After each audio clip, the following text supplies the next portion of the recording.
for joining us live today with the experiment. And this evening, we will be looking at the transits and the current collective events taking place. Also looking at the global cycles and how we are coming towards the end of this recent cycle. And we will hear it from our teachers, historical teachers of the human design system. From this moment onwards, Bambaji will take over as she's the host of the show. Bambaji, where are you? Yes, I see you now. I'm here. Hello, thank you, Selene. Thank you, everybody, for coming. Oh, what a wonderful group of people we have here. So, hello, and thank you for that. This is our third and our currently from YouTube, and I'm really thrilled to have been asked to host this. Thank you so much for that invitation and that recognition. So the Kickstarter campaign, it's doing really well, Selene. I think you must be very pleased with how it's progressing now with just to go, yeah? We've got 187 backers now. Yeah, so this is really cool. This is really cool. So 73% of the fund got there, so 4 days to go. But let's just jump in anyway and meet these people who are here to help us tonight, to talk to us about these current events and the transits, because we have a wonderful panel. And in no particular order, of course, Selene is here, 3-5 Splenic Manifester, and she is our inspiration and our initiation. None of us be here now if it wasn't for what Selene was bringing out and the courage and the determination that she has to share this project with the world and to get this information of human design out. So thank you, Selene. And wonderful that we have got you in this place for us. Darshana is a 3-5 splenic projector, and a lot of you will know these guys, so these are just short introductions. But Darshana is a human design teacher, and she's an analyst. Her background is in theatre and music, anthropology, and in multiple healing modalities. And this journey has taken her all over the world. And she's a wonderful teacher. I've done many of my classes with Darshana, and she's on the Incarnation Cross of Service, and she does dedicate herself to helping others uncover their essential selves through the lens of human design. We have Barbara. Barbara is a 2-4 self-projected projector. Hello, Barbara. And she was introduced into human design in 2002, and presently is an analyst, a coach and a teacher. And she has studied energy and esoteric healing with practitioners from around the world. And her expertise includes feng shui, astrology, yoga, intuitive healing, art therapy, and cult interventions. Richard is a 1-3 splenic generator, and he entered into human design while running the Mind, Body and Spirit magazine Kindred Spirit in the late 1990s. And soon after that, he met Ra in person, and human design has been a passion for him ever since. And he shares his wisdom through teaching and through his YouTube channel, which has more than 200 films on it. He's a very popular authority within the human design community. Nisarg, a 2-4 reflector, a certified human design analyst and teacher. She has a rich background in energy therapies and in psychological practices, including time spent with Osho in Pune. Her initiation into human design began in 1999 with a reading from Ra, followed by extensive training under Ra's guidance. And she has many years of experimentation within the human design system. And she shares her wisdom and experience through live teachings and training sessions worldwide. Martin, a 4-6 emotional generator, that he began his exploration with human design working closely with Ra almost 30 years ago. And because of his profession as a health practitioner, his perspective on human design was related to health and health topics and the physical reality of the body and its metabolism. And all these years later, he continues to be amazed at how this system of esoteric and exoteric systems can be so precise in the way that it can help others. We have Leela, and Leela is a 4-6 emotional generator, very often seen with Dharmen beside her, a 1-3 reflector, although she's here on her own with us today. They met Ra in 99 and have been experimenting with their designs ever since, and they've been experimenting with each other ever since too, as they We have travel. and Leela is a 4/6 emotional generator, very often seen with Dharmen beside her, a 1/3 reflector, although she's here on her own. Somebody has their YouTube volume on. In 99 and have been experimenting with their designs. You're hearing yourself. That's Come back. Hannelore, can somebody mute Hannelore? Very often seen with Dharmen beside her, a 1/3 reflector. There we go. Okay. Back to you. It's not Thanks, me. Anne. I don't have it on. You're hearing yourself. Come back. Hannelore, can somebody mute Hannelore? The joys of live TV. So Leela, yes, Leela is here, and as I said, with Dharmen, not with her right at the moment. And they travel through life together, seeing the world through their own unique perspective. And they have a lot of humor and a lot of wisdom and a deep appreciation of the unique experiences that they have carried through this life. Therese is a 5/1 self-projected projector. She met Ra in 2004, studied the foundation courses under olive trees in Ibiza. To stop me for a moment.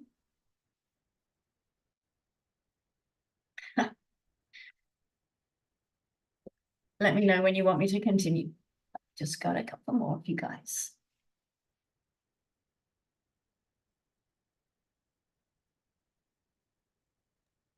Celine, are you ready for us to continue?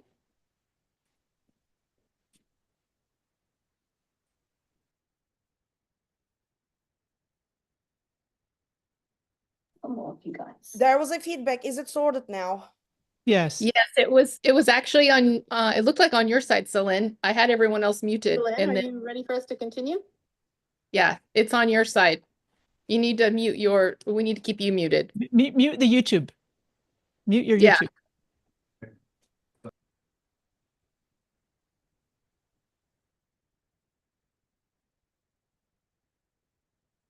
Okay, how are we doing?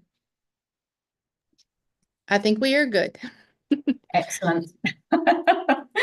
Okay, so I think we got to Therese. Yes, Therese, 5/1 self-projected projector, and she met Ra in 2004, where she studied the foundation material under the olive trees in Ibiza with Christoph, who was a first-generating teacher. And then she studied wave psychology with Ra, and later she continued her education in Austria and became an analyst, and now she teaches foundation courses among other things. So thank you and welcome, Therese. Andrea. We have Andrea here, 3/6 emotional generator, who was working as a molecular geneticist in Vienna when she met human design and Ra in 1997. She was fascinated by the synthesis, especially the involvement of genetics, and started to study the knowledge, ultimately leaving her scientific career to pursue a career in human design. She has been a full-time human design professional and teacher since 2002. Ilse, a 4/6 emotional generator who met human design in 1993, and she was appointed by Ra in 2000 to run the German-speaking human design organization. And that's I've done a lot of my training with Ilse, and welcome. You gave me the short introduction, I think, of anybody, Ilse, so that's all I've got for you. Hannelore, 4/6 emotional manifester based in Salzburg in Austria, a manifester with emotional authority and a 6th line body. She has been practicing human design for over 21 years.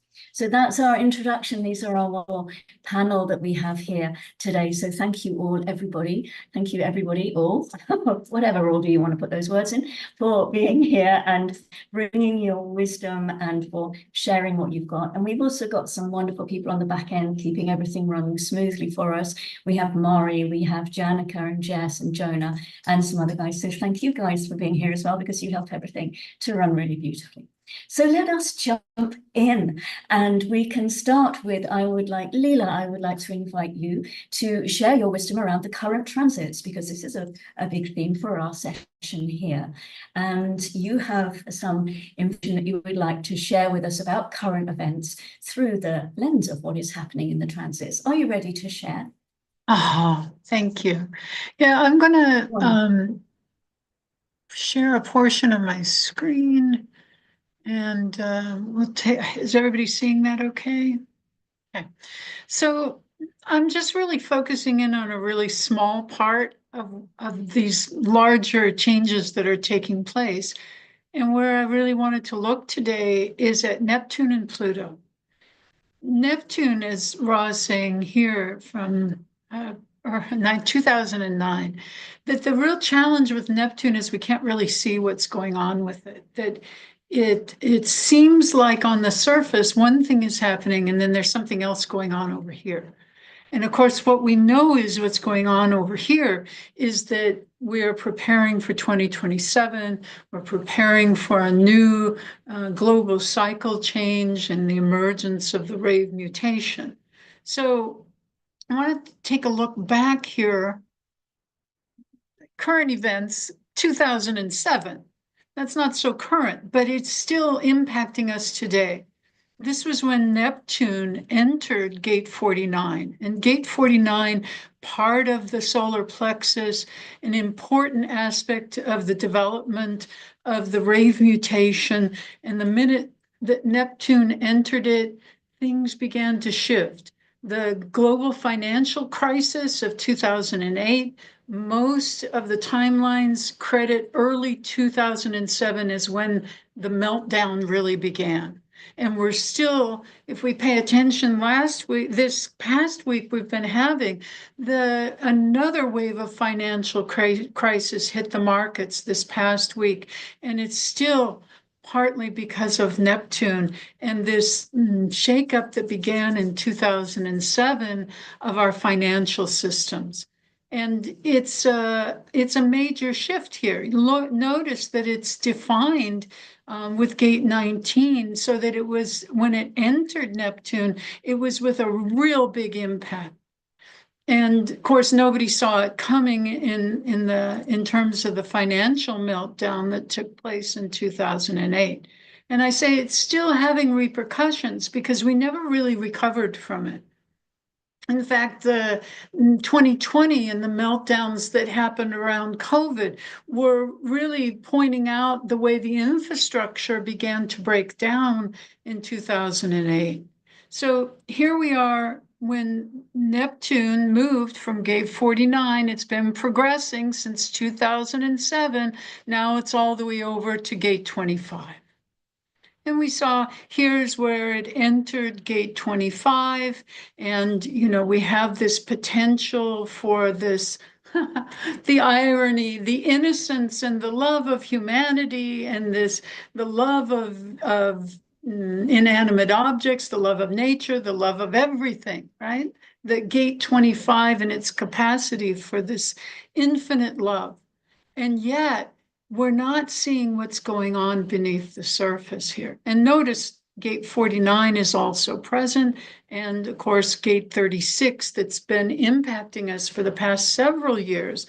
We've been seeing a lot of crisis and conflict taking place in the world and the emotional upheaval that's accompanying that. So I just wanted to focus in on this whole tariff situation because, again, we saw a major shakeup in the market.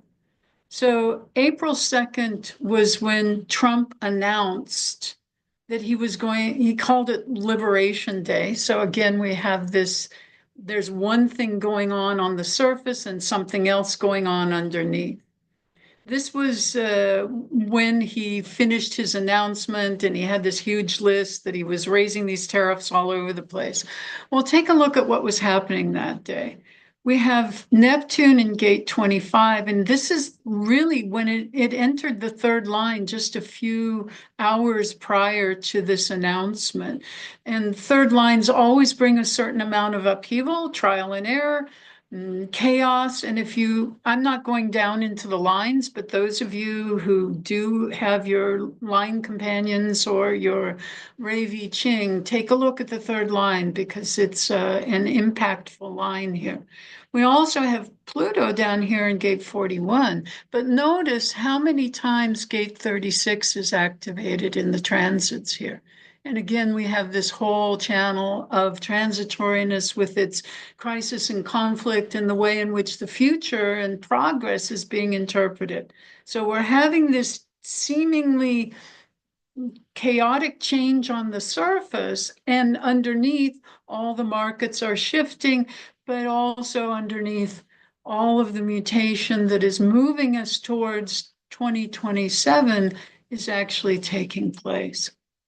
And then here is the moment when the tariffs actually took effect in the markets.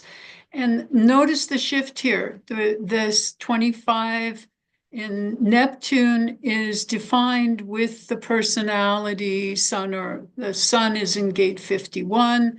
And all of a sudden, we have this initiation into the utter chaos that was started a few days earlier. So there's an enormous amount of shock that the markets went through this week because of the impact of the tariffs, and then he walked it back, and then the market reacted again, and then on and on and on.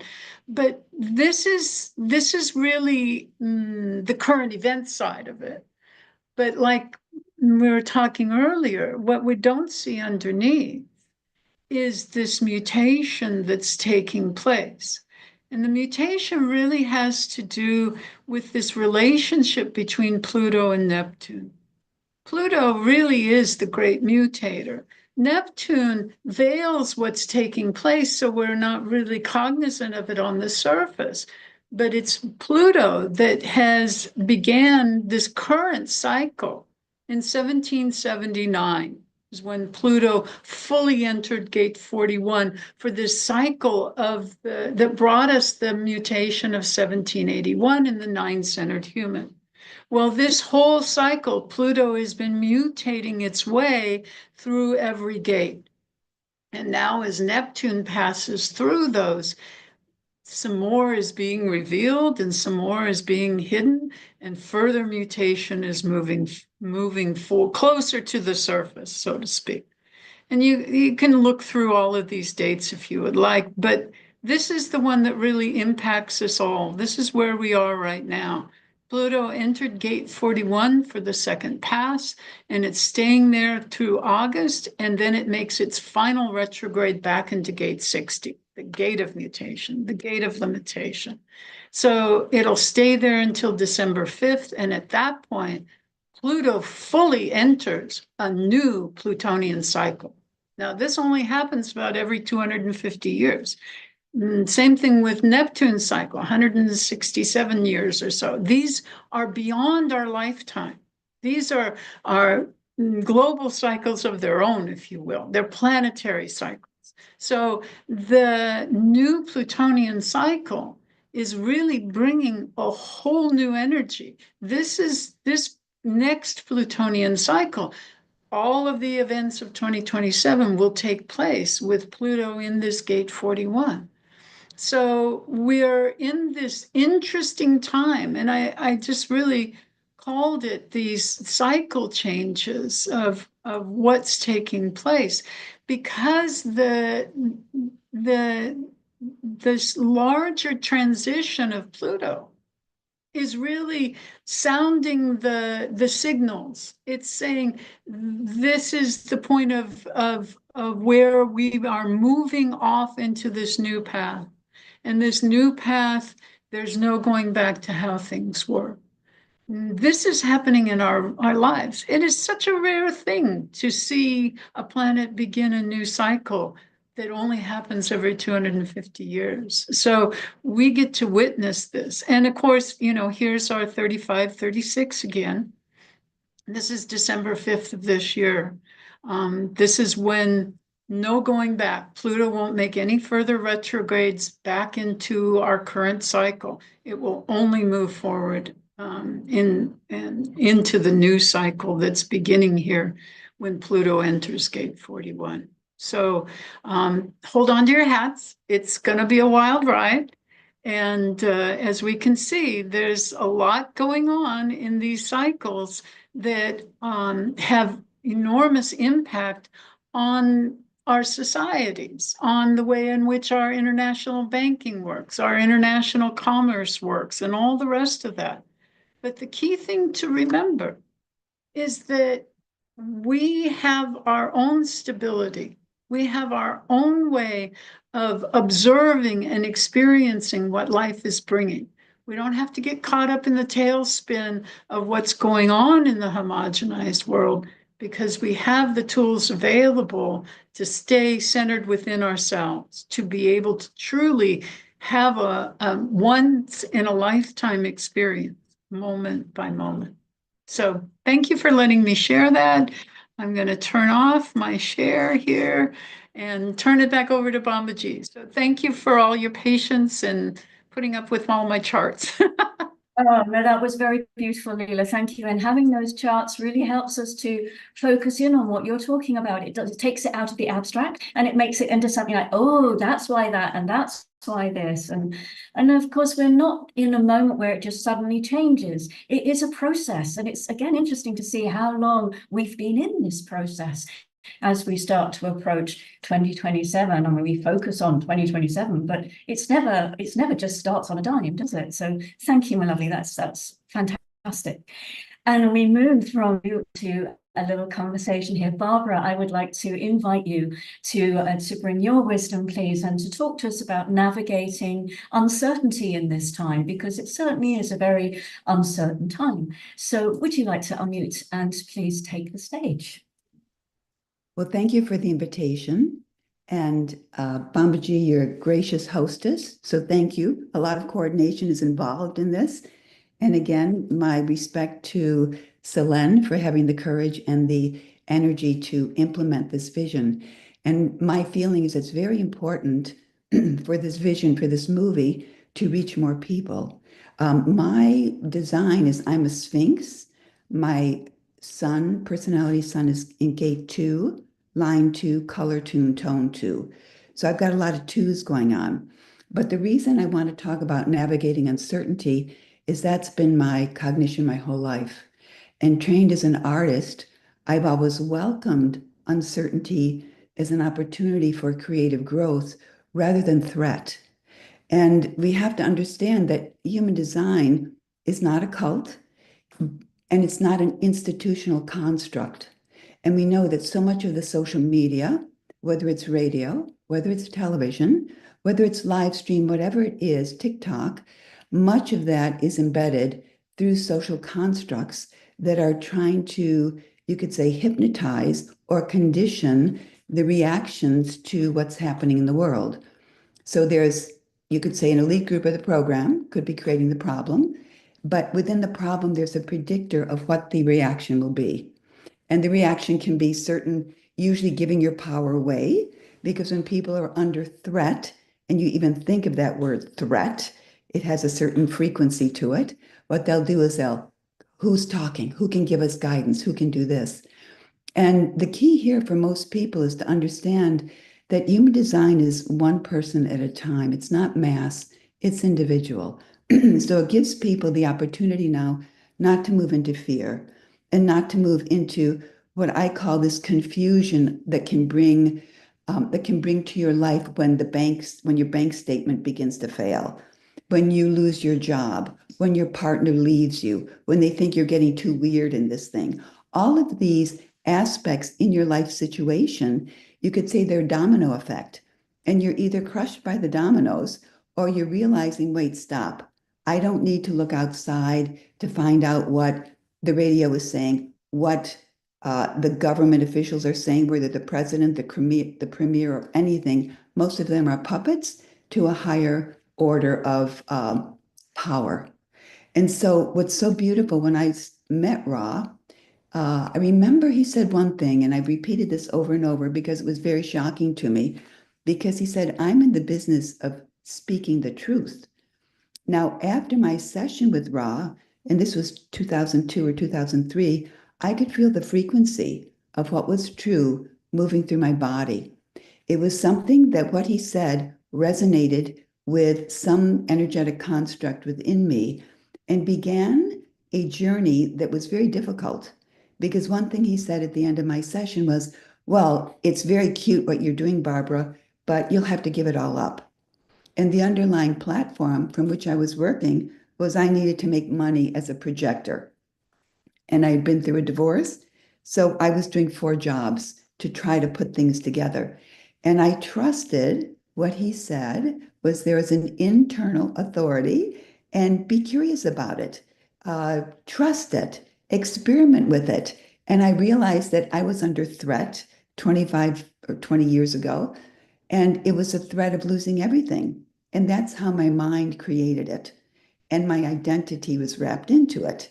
And I began to say, okay, let me try this, waiting for the invitation, zipping my mouth, not initiating things, and not moving into fear. But when he mentioned uncertainty, I had to begin to experience what that meant.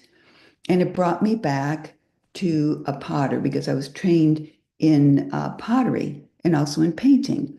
And when you're working on the wheel, there's certain conditions that have to be in place. And one is the flexibility of the clay.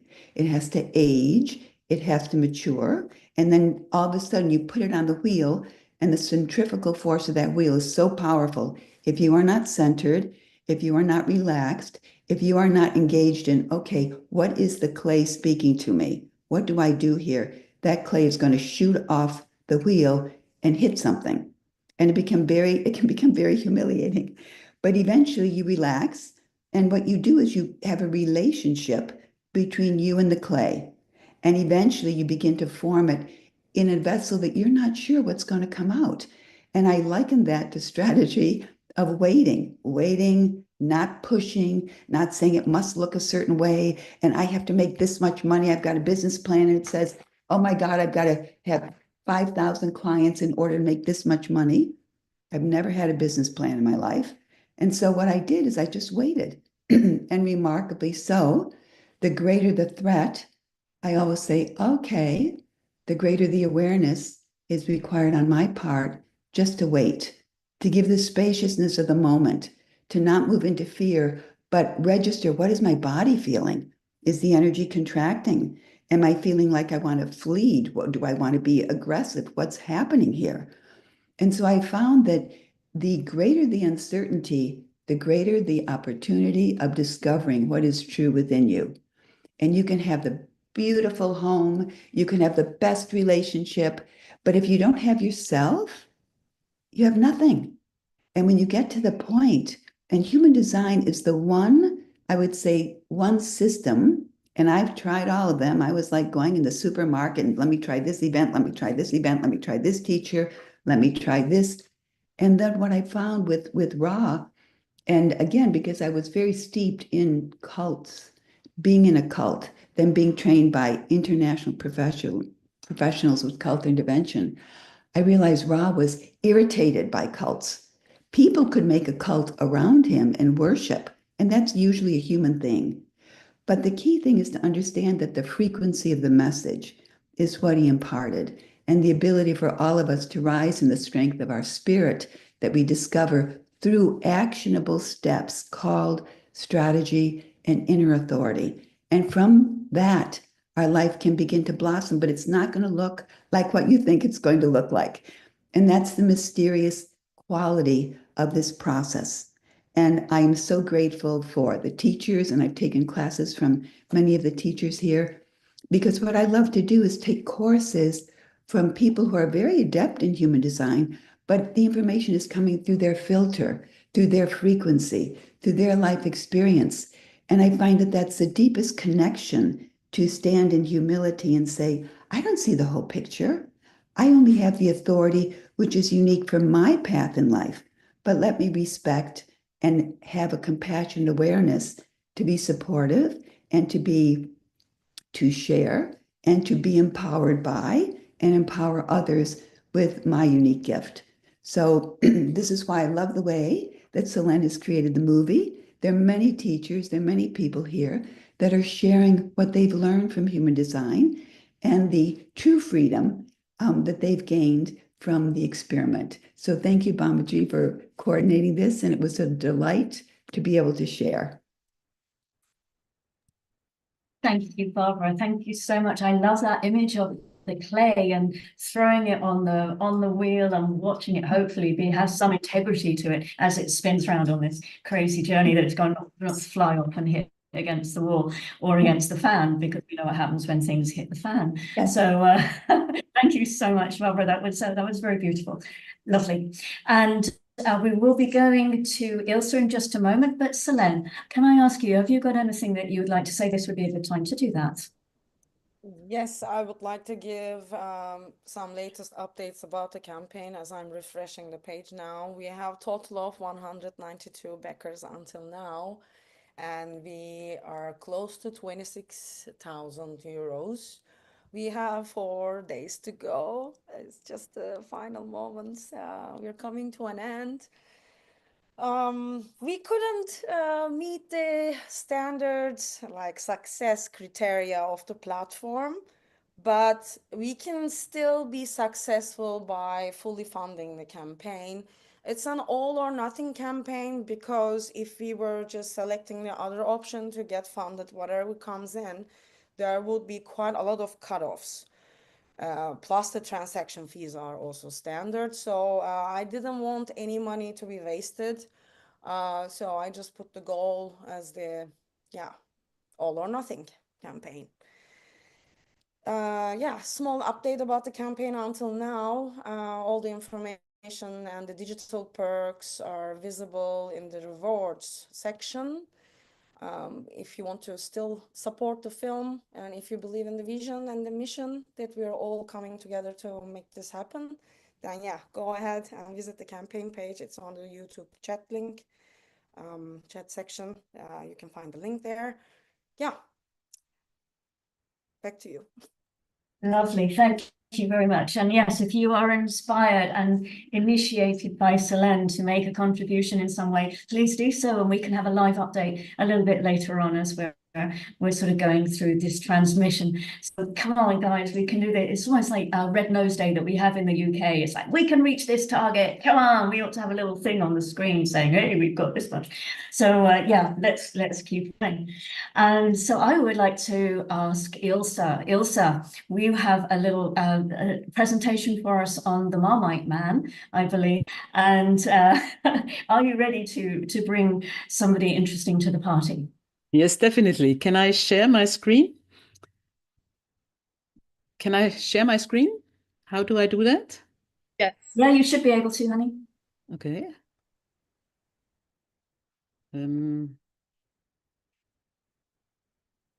Okay, so, here we go. Sorry, where do we go?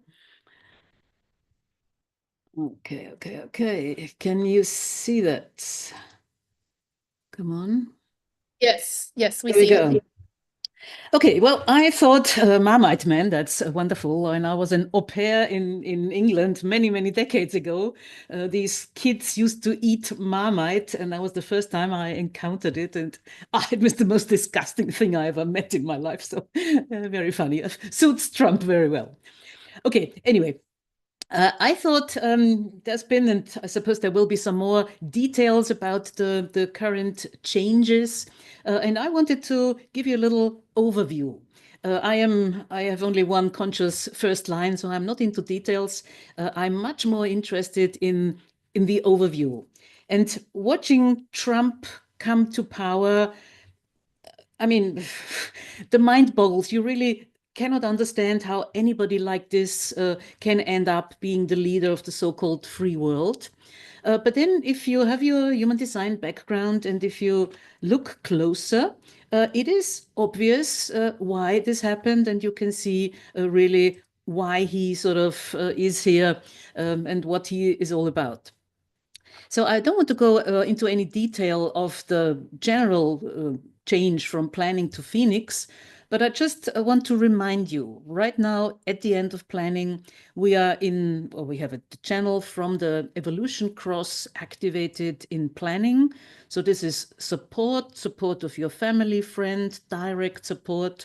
And then we have two logical gates in this cross of planning, the power to do detail work, the enthusiasm and the skill. So we are right at the end of a time that was all about supporting directly and taking the support into a larger context, supporting the collective and sharing with the collective. So this is all our unions, our parties, the UN, all of these bodies, they are a clear product of planning. We are right at the end of it, so we're starting to move into Phoenix, which again is a cross with a complete channel. So the busy manifesting generator channel. I am busy, taking my energy out. I'm busy taking my sexual role out or generating it to find the right spirit. So 3/4 here are individual. This is about self-empowerment. I am the one who is important. I do what I want, and I fulfill my path and my goal and my role, and I don't look left and right. I'm not into support. I'm not into sharing. I'm just doing what is right for me. So this is the very, very general and overview theme that we are moving towards. And, if I put it that way, it already sounds a little bit like Mr. Trump. So if we look at him from a neutral point of view, we see a very powerful, emotional, manifesting generator. What I always tell my students to do, always, no matter what you do, look at the personality side alone. So this is what Trump thinks he is. I have no idea. There is nothing I can rely on. I have nothing to trust. Life just happens, and I try to find out and investigate what's going on. So that's very important information, that he has nothing constantly reliable, consciously reliable for him. And telling him to trust his energy and to take your time and wait until it feels okay. Well, that is something definitely nobody told him when he was small.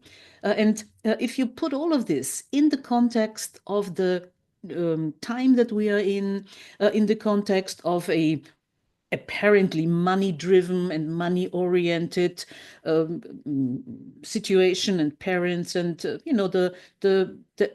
surrounding and the environment that he grew up with, that was about how can you become rich and famous and whatever very quickly. So in a positive way, as I said, he would be a very emotional, sexually and emotionally oriented, manifesting person with a strong material outlook and also a talent to organize the collective. Then we have the Cross of Eden. So again, ideally, this is somebody who is here to investigate how we can balance the dilemma between our, we could say, the animal side, the emotions, sexuality, crisis, conflict. This is the hell part in us. This is the animal part in us. And the other side is being cautious and having these ideals and ideas. So this is the heaven part in us. So, in an ideal world, this would be a very powerful, emotional guy who balances heaven and hell, who balances the careful, idealistic, humanistic way with the emotions and the driving power of the emotions. As you know, we don't live in an ideal world. So, the not self is this, sexually oriented, blind manifesting, money-driven, ego-driven. Well, I mean, I'm lost in words and with all the things that you can turn into a negative here in the sky.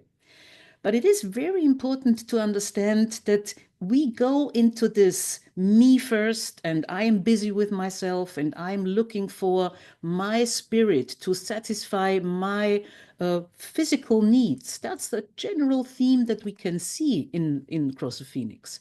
This is the background frequency, and he's really the ideal person to guide us into this theme.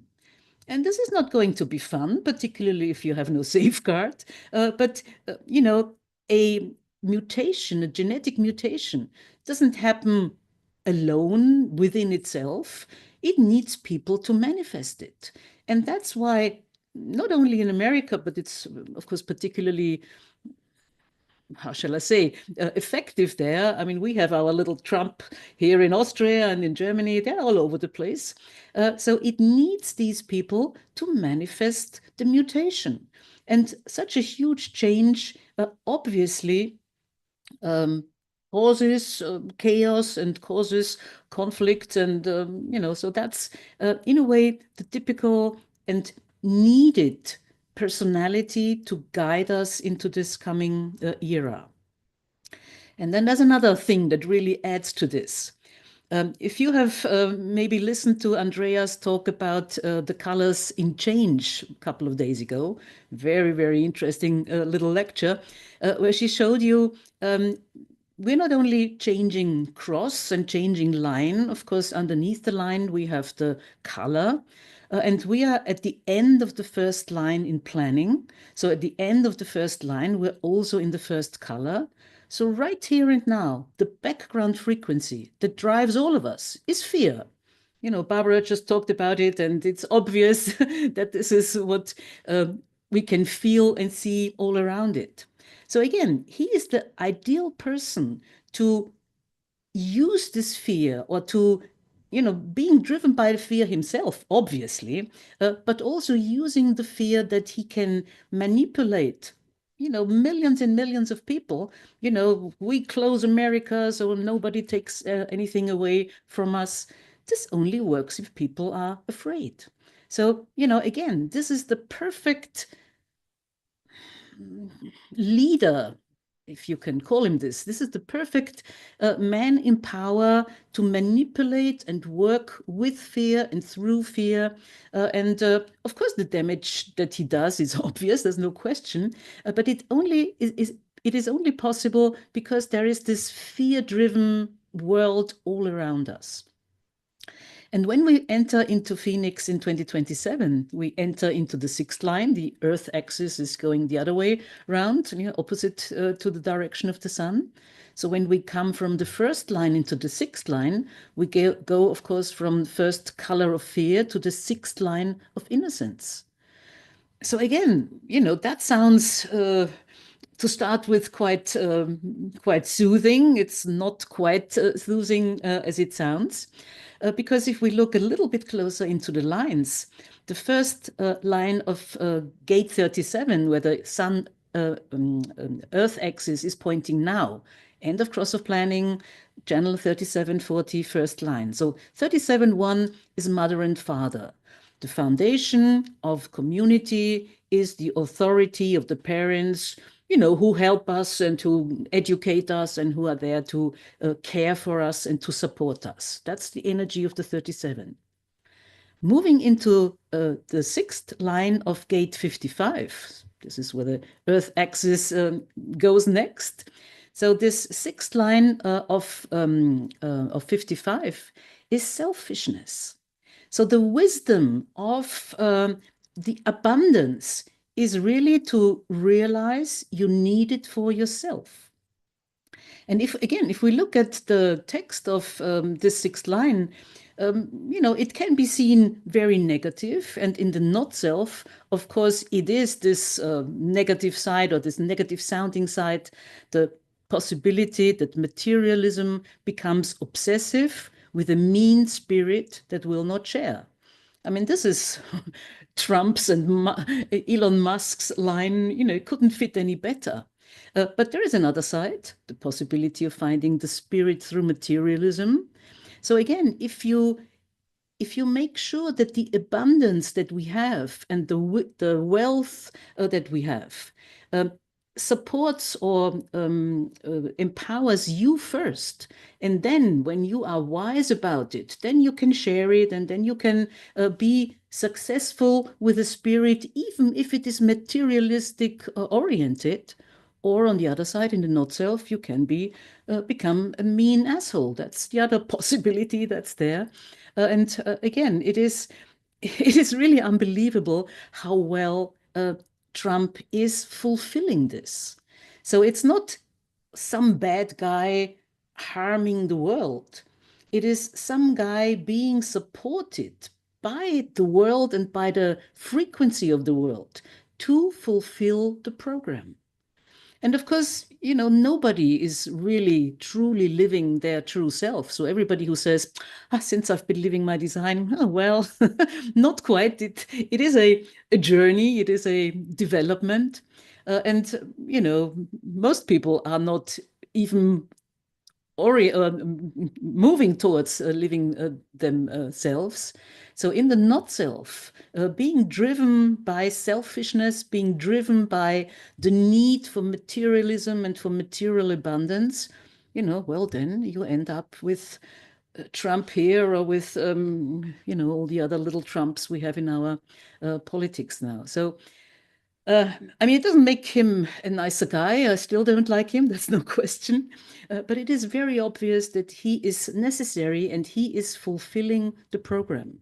It's a very, very clear example of no choice. And that's really what this is all about. And absolutely wonderful. Yes, that's perfect. Because I think sometimes we do forget, because we get the whole morality thing that comes in. And that's one of the wonderful things about human design, is there's no morality. We're not looking at things as good or bad. It's, as you say, he's here fulfilling the part he's here to fulfill. Yeah. That's sorry to cut you short, Manal. Was there something else that you wanted to just finish off with? Yes. There is one more thing I have, because to even take it away from Trump, we can see it in ourselves as well. And I just took the numbers from this afternoon. So this is not the very latest number, but it's quite close. So all of us are going slowly into the selfishness of the sixth line. And if I just looked at how many people looked at the first recording of the first live. Again, this is a couple of days old. I prepared my presentation a couple of days ago. So there's 4,500 people looking at the live stream from 2 weeks ago. And it's 186 people who supported the funding. If you look at the number, 4% of 4,500, this is pretty close, exactly the 4% that Ra has always been talking about. So we ourselves, we are, materially oriented. We share, well, yes, sometimes if we're in a good mood. And it's, it really is a small minority of people who realize this is worth it. I mean, there's no moral to it. But 4% can hear what we talk about in human design. 4% out of these 4% can live it. So that's a very, very tiny minority. But I thought it was it's a fun similarity to see, all these thousands of people obviously and apparently interested in human design. And then about 4% out of those who are really willing to actually be part of it. So, okay, we can look at ourselves as well, and we can still see the echo of that frequency. Okay, thank you. That was my little part. Wonderful. Thank you so much. So yeah, guys, you watching out there, be part of that 4% and come on down, put your money down on the table, and let's put down a little bit more, bring this out into life. Excellent. Thank you, Ilse. That was really fascinating. I love looking at the charts and breaking it down in that way. It's just beautiful, beautiful. I love the way you do that. Thank you.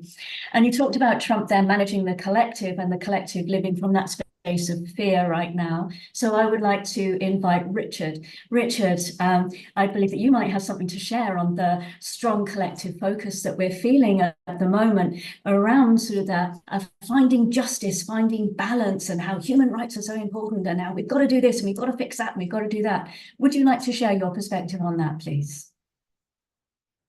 Go on. I think this is a time when so few people trust their own government.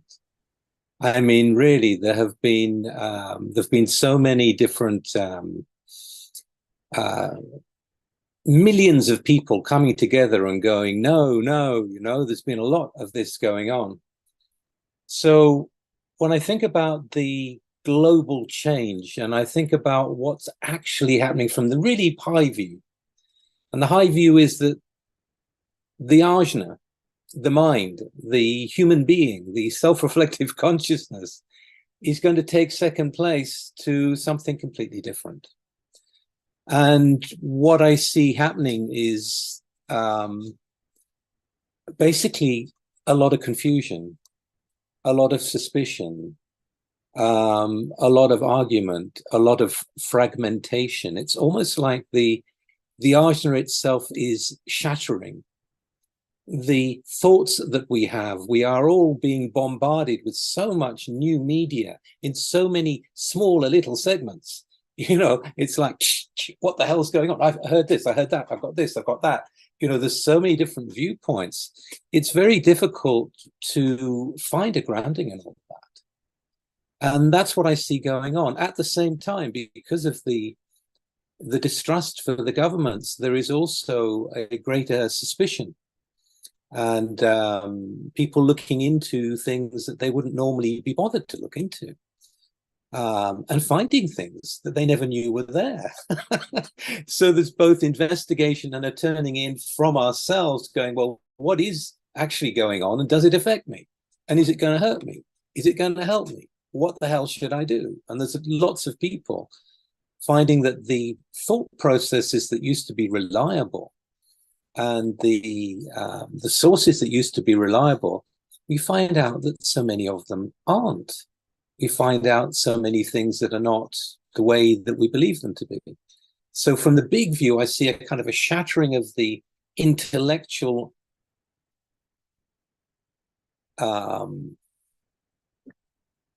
power of the mind that has been so strong for humans. And I see really a turning in for a lot of people to go, well, I've got to find my own way. So in that sense, I'm really happy to see the change because it is going to take people further towards working with themselves, going into human design, finding out what is following your strategy and authority. Let me try it. Let me see what happens. Checking out some of the things that you thought were solid and finding they're not. I mean, for me, it's like every week. Something else I discover, it's like, what? You mean my electric toothbrush is putting in a magnetic frequency, and if you measure it on a EMF or on a meter, I think it's a good tri-field, you can see what it's doing. And it's like, what?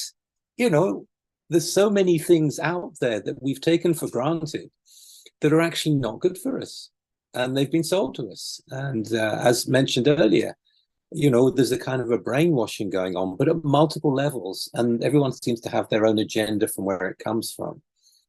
So in that sense, I think at a big level, we are going in, we've coming to a time where we really don't know anymore at an intellectual level what is going on. You can have a this side and a that side, but it's fragmented. And at the same time, we are preparing, or those of us in human design are preparing to meet something that has never existed before in terms of the new raves. So we're going to meet an uncomfortable flatness and silence that we've never met before. It's going to be very different. And in that sense, I think there's a preparation for the new shift in the new species coming as well. And yes, we know there's going to be a breakdown of the tribal systems. We know that the financial markets and the support systems are going to fall away, but they're going to fall away around us if we are aware, if we're witnessing what's going on, and if we just follow our strategy and authority. That is the only way through. So again, it helps us to step out of the mind because of the intensity and speed at which things are happening and the confusion, it helps us to come back to what we can trust. So in that sense, I'm very positive about it. And more than that, in coming in to ourselves and in greater and greater numbers to be working with human design, I think we're also going to discover new things about humans and the potential within us that we haven't really focused on before, that we haven't really taken seriously because of the propaganda out there from the scientific establishment. And I'm sure you know about the telepathy tapes and other things that are going on with some of the children that are this midway bridge between us and the raves, if I could say that, but certainly some very interesting things are going on. So yeah, I'm a channel of mutation. I'm enjoying the mutation. I'm enjoying the change. I have an open head now anyway. It's like, well, okay, let's just see what happens and take it a day at a time. And I think that's a good way to proceed. So that's what I have to say. In terms of justice, in terms of when you mentioned justice and the lack of justice, there's a lot of, obviously, agendas going on and people seeing a lack of justice and wondering what they can do about it or what they should do about it. And again, it all depends on the authority and the circumstances and the area of influence that you have. And that's for everyone to make their own mind up on how they put that out. How it can be accepted. Yeah, thank you. And I'll be coming back to you a bit later on because I think that's something to share on the sort of larger perspective of things too. So I would like to come back to you later on if that's okay. Thank you for that, Richard. Thank you. We'll be going with to Darshana in just a moment, but I believe Selene has an update for us on the campaign. Selene. Yes, at the moment we have exceeded 26,000 thanks to 194 backers, and today I am a horrible public speaker, so I'm going to cut it short. What happens if you're not fully funded? Everybody will get their money back. And then I'm going to be in the history as a manifestor who failed with the crowdfunding campaign, and we can laugh at my third lining. Yes, back to you. No failure. We're going to do this thing, Selene. It's got its own momentum now, and we're going to get there. So, Darshana, could I invite you, my lovely, to come and have a chat with us? You have something on the collective conditioning and the breaking down of the collective conditioning. Do you feel ready to share about what you have to say? I do. Thanks. Thanks for the invitation, and thanks like a million times, Selene, for what you've been doing, and then everybody else, all of us together. So what's been moving me, I'm a projector on the cross of service with my Chiron being individualism. I'm in service of individualism. Funny thing, and I'm tribal. And so, and my moon is the 54-4, enlightenment and darkenment. So this is my thing. So why do I bring that up? Well, right now I'm in California because I flew from Denmark because I was in Denmark caring for one of my closest friends who's in her process of dying. And I had committed to being present with her all the way through and had invited her into conversations with a wonderful guy named Yogeshwar about the understanding of the process of death and moving towards the end of life. And what do we do when we're moving? All of us, right? All of us are walking down the path towards the closure and the fulfillment of this life. And then I got message that my little sister is also now terminal and in hospice. And so I had to fly over here to California to be with her. So it's put me in this really focused understanding of what are we doing in our living? When I'm meeting two people who are very close to me, who have not really used the life the way we use this language of the 4% way. They've been caught up in the Maya, caught up in the conditioning field and the belief structures. And so I wanted to just look at, from that orientation, I just wanted to look at a few things to share. The first being this wonderful picture from Ibiza, from when we were all there working on the documentary or participating in, to whatever degree we did in that. And that the path is a path of persistent awakening. The life is a life of persistent awakening. Of what? Of your own unique design. I mean, Dharmen and Leela, they so beautifully say it, you know, when they say there's nothing more than just this now and just this now and just this now. Sorry if I'm misphrasing you. But the thing is, then I've contemplated, because I teach the cosmology courses, I've contemplated 2027 and us moving into this, and I've arrived in my country of birth, the United States, in California, and I'm talking with friends who are in fear, you know, like was being brought up, like Ilse and so on, that, you know, I have friends that have children that are transgender.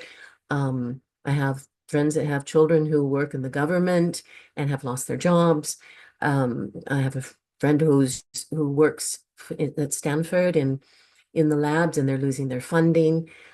There's so many things that are, you know, like you read about it when you're in Europe and you're going, okay, wow, that's intense. You come here and you walk around sort of in the collapse of civilization, the collapse of the collective structures. I really liked what Ilse said about Trump and his function in this, because that was where I was wanting to go with you today, and what's been moving through me as I sit with my sister and I sit with my friend and watch the life end. And I'm, you know, up in my 7th decade now of existence. So I'm moving towards the potential closure that will come at some point, the termination point. And what does that mean? What it means for all of us, whether you're in your teens or 20s or 30s or 40s, whatever, it is that we are here to awaken into our own witnessing of existence and participation of existence. We have a crystal of consciousness, which is about our self-reflected consciousness, which is eternal. It was there in the beginning when the bond and the two became what they were in this shattering that happened, or whatever it was, this explosion out of a black hole, the beginning of this experiment. And then we have a body that we get to hang out in and live in. And as Alan Watts called, you know, a biofeeding tube, you know, that we live in this form, you know, yeah, yay, okay, I kind of like my form. It's getting more challenging to live inside of, but my consciousness is acute and present and witnessing, and I can taste when somebody is clean. That's my spleen, that's my authority. When they're clean, when they're just there and not clouded, not shadowed by the conditioning field. So I invite, through this sharing here now, those of you who are watching and perhaps just beginning with human design, curious about human design, or deeply embracing the work of human design, to begin to take it seriously, because we are actually having a gift given to us. We have a gift of the new global cycle, 2027. You know what? We have the channel 2034. Being busy in our own self-empowerment, empowered as ourselves, empowered as our own design, no longer the conditioning field of the cross of planning and the cross of Maya that was, you know, the skillful use of details that would create institutions and bargains, and has been a rather amazing thing. It had its tribal qualities and its collective qualities. But now I think all of us can feel, as we move already into the cross of the sleeping phoenix and the cross of penetration, the pull that is there, giving us the opportunity to spend our time persistently awakening. That's the thought I had. It's like, here we are, looking at some of that, and when Ra would say, I mean, it's going to be very, very focused on the self and this and that as the 2034. Okay, that's not a takeaway. It's a gift. It's a gift that we have to be focused on empowering our own being. And then we fall into the matrix. We fall into a patterning of this totality. We find our place within it so that we are in every moment brilliantly radiating this particular uniqueness that we each have, which you, as someone who is interested in human design or is moving towards it or is living it, has all the time. And we're always getting distracted. We're always getting pulled off path, move back on path. 2027. In order for the rave to emerge in our world, we're the ones that are going to have to pay the price, and the old Saturnian stability that we once knew, that we could call wonderful seven-centered world, where everything was in its place, is gone. So what's the invitation in that? Well, we don't have to rely on the structures. Capricorn for Pluto is gone. We're in Aquarius, we're in Uranian flavored time. Persistently awakening as ourselves. The cross of planning was, we'll take care of you. We'll take care of you. From the outside in. Okay, we move into the era of the individual. You have to take care of yourself. And I actually want to take out that word of have and just say, you get to take care of yourself. You get to live yourself. It's no longer externalized. So again, my beautiful beloved ones that are in their process now of ending their lives, and it's taking time. They both have a different lung disease that is taking away their breath, and they I hear the things that come up being mundane concerns, about the egoic structure coming up and trying to find its place in reality again, trying to hold on to reality so that it's not a sense of being presented to the fear of the unknown, presented to the process of dying. That we, as mammalian beings, as seven-centered beings, we're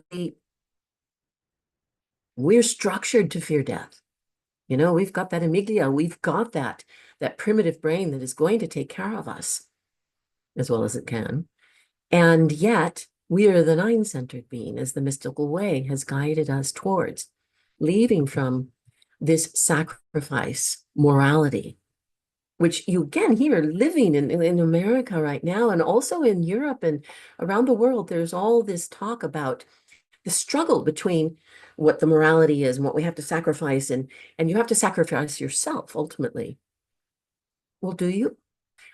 That's not what we as nine-centered beings came here to be. We came here to be individuals.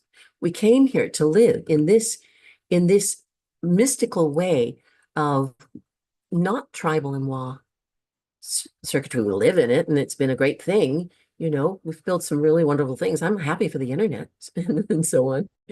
But we are moving towards the focus on where we see in the mystical way the channel of initiation and of awakening every moment, persistently awakening as ourselves. And how do we do it? We have the support of the mechanics of our design. We have strategy and authority. This is our path. And if we can understand that in the process of finishing the life, which will come to all of us somewhere down the road, the beauty and the correctness and fulfillment of your purpose aligns you to your differentiated divinity, your gift of what you can bring to yourself, to the world. You have this path. I just tossed in some different slides. I think it's so wonderful if we can understand the cycles path. Our school, I've been listening to all of these on YouTube. There's this wonderful YouTube channel called Coming Home, which has a whole series of near-death experiences, people who died and then came back. And all of them talk about the incredible bliss and beauty leaving the form and being in the presence of the personality crystal, I would imagine we could say in human design terms, of spirit, of soul. And that they come back into the challenges of this living, challenges of a world that's like, well, everything's around you is falling down about you, you know, the collective is falling. But the thing is, if we spend our time worrying about that, if we are being caught up in fear and being caught up of that, remember, fear is part of our awareness centers. So we have the choice of awareness or fear, right? Because from awareness, we can make decisions to realign to our mechanics, to remain there in the mechanics of our own uniqueness and the presence of your own presence, you know, that we can access through meditation and we can access through various means, perhaps just presencing it. When we don't leave this plane correctly, we create a disruptive frequency. When we enter, when we leave, each is just as important. Each of them is the possibility for us. And here, this is, you know, some slides I had from my, had used in my Dying, Death, and Bardo teaching, but you could take those to mean every moment, entering each moment and leaving each moment is just as important as being present in each moment. It's an active process of choice.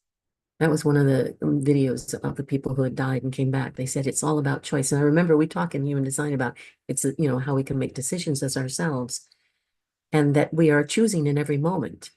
You know, some things like are automatic, like our nervous system. You know, I'm going to breathe in every moment unless I do something external to stop the body or somebody else does.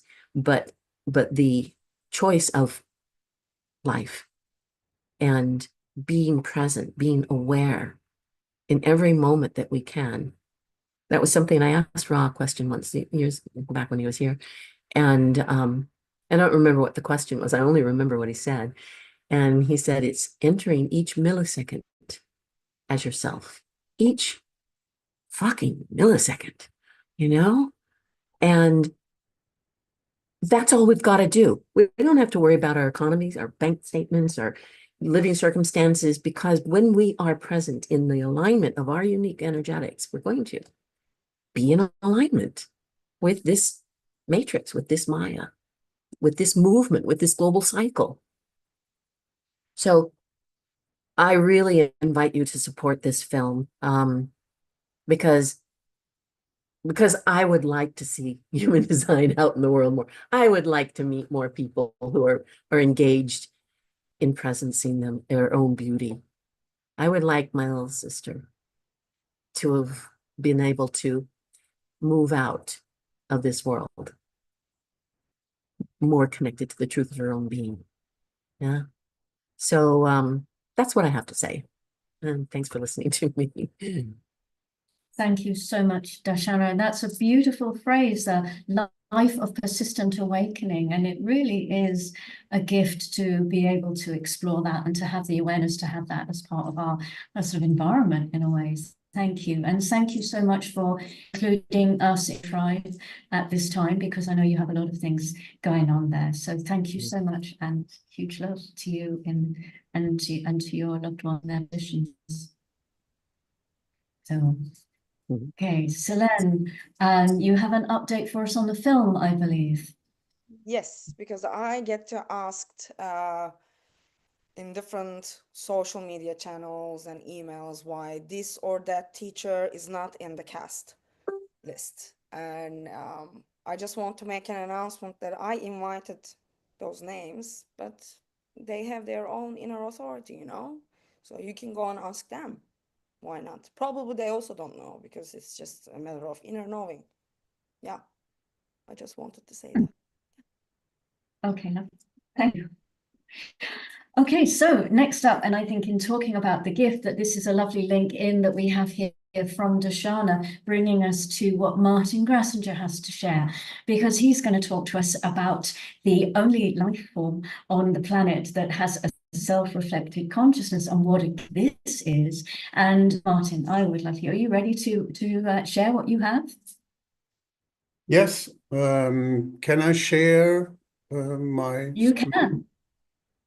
You can indeed. Tudum.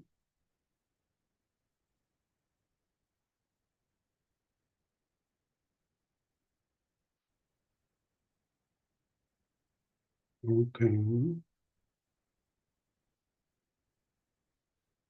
Oh, it's a little bit big. Yeah. First of all, thank you for the invitation, and thank you, Selen, for doing all this hard work and going on and having the courage and this stamina. That's really great. Thank you. What I want to talk about just a little bit is consciousness in human form. I met Ra in the early days of 1991, and we were at this time very close to the basic sentences of the voice. And one of this was just being consciousness in human form. And then to see how the other forms, the other life forms on this planet, how they are organized in a sense. So to have the matrix, not only our matrix, but also the matrix of the other life forms here. So on this planet, we can say that everything is nothing but consciousness in form. And the form is dictating, in the sense, how this consciousness is able to receive information, to pass information through the system, and then to represent it to the outer world. And so there we can look at the complexity of the human form, because all of this is something that's already within us. So when we take a look at this overview, we see the single cell.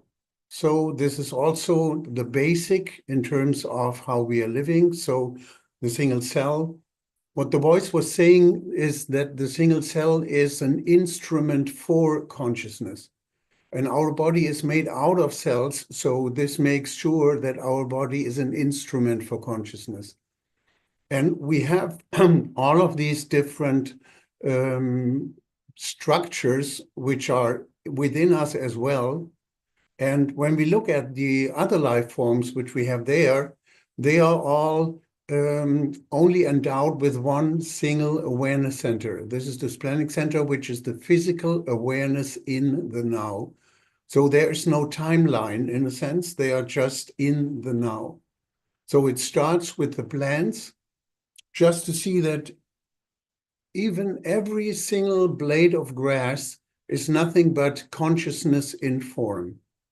And we also have it with the insects. So if it's just a mosquito, for example, or it's the bird, the reptile, fish, and then we come to the mammals, everything is consciousness in human form, but the consciousness is, in a sense, limited to the now, which doesn't mean it's a limitation, because we are at risk because we have the problem not being in the now and having all the problems to be in before and afterwards, and so therefore to live different.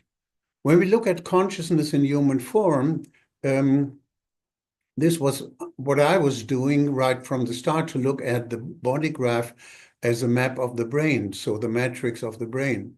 And you can see here, for example, that you have a scan of a brain in different situations.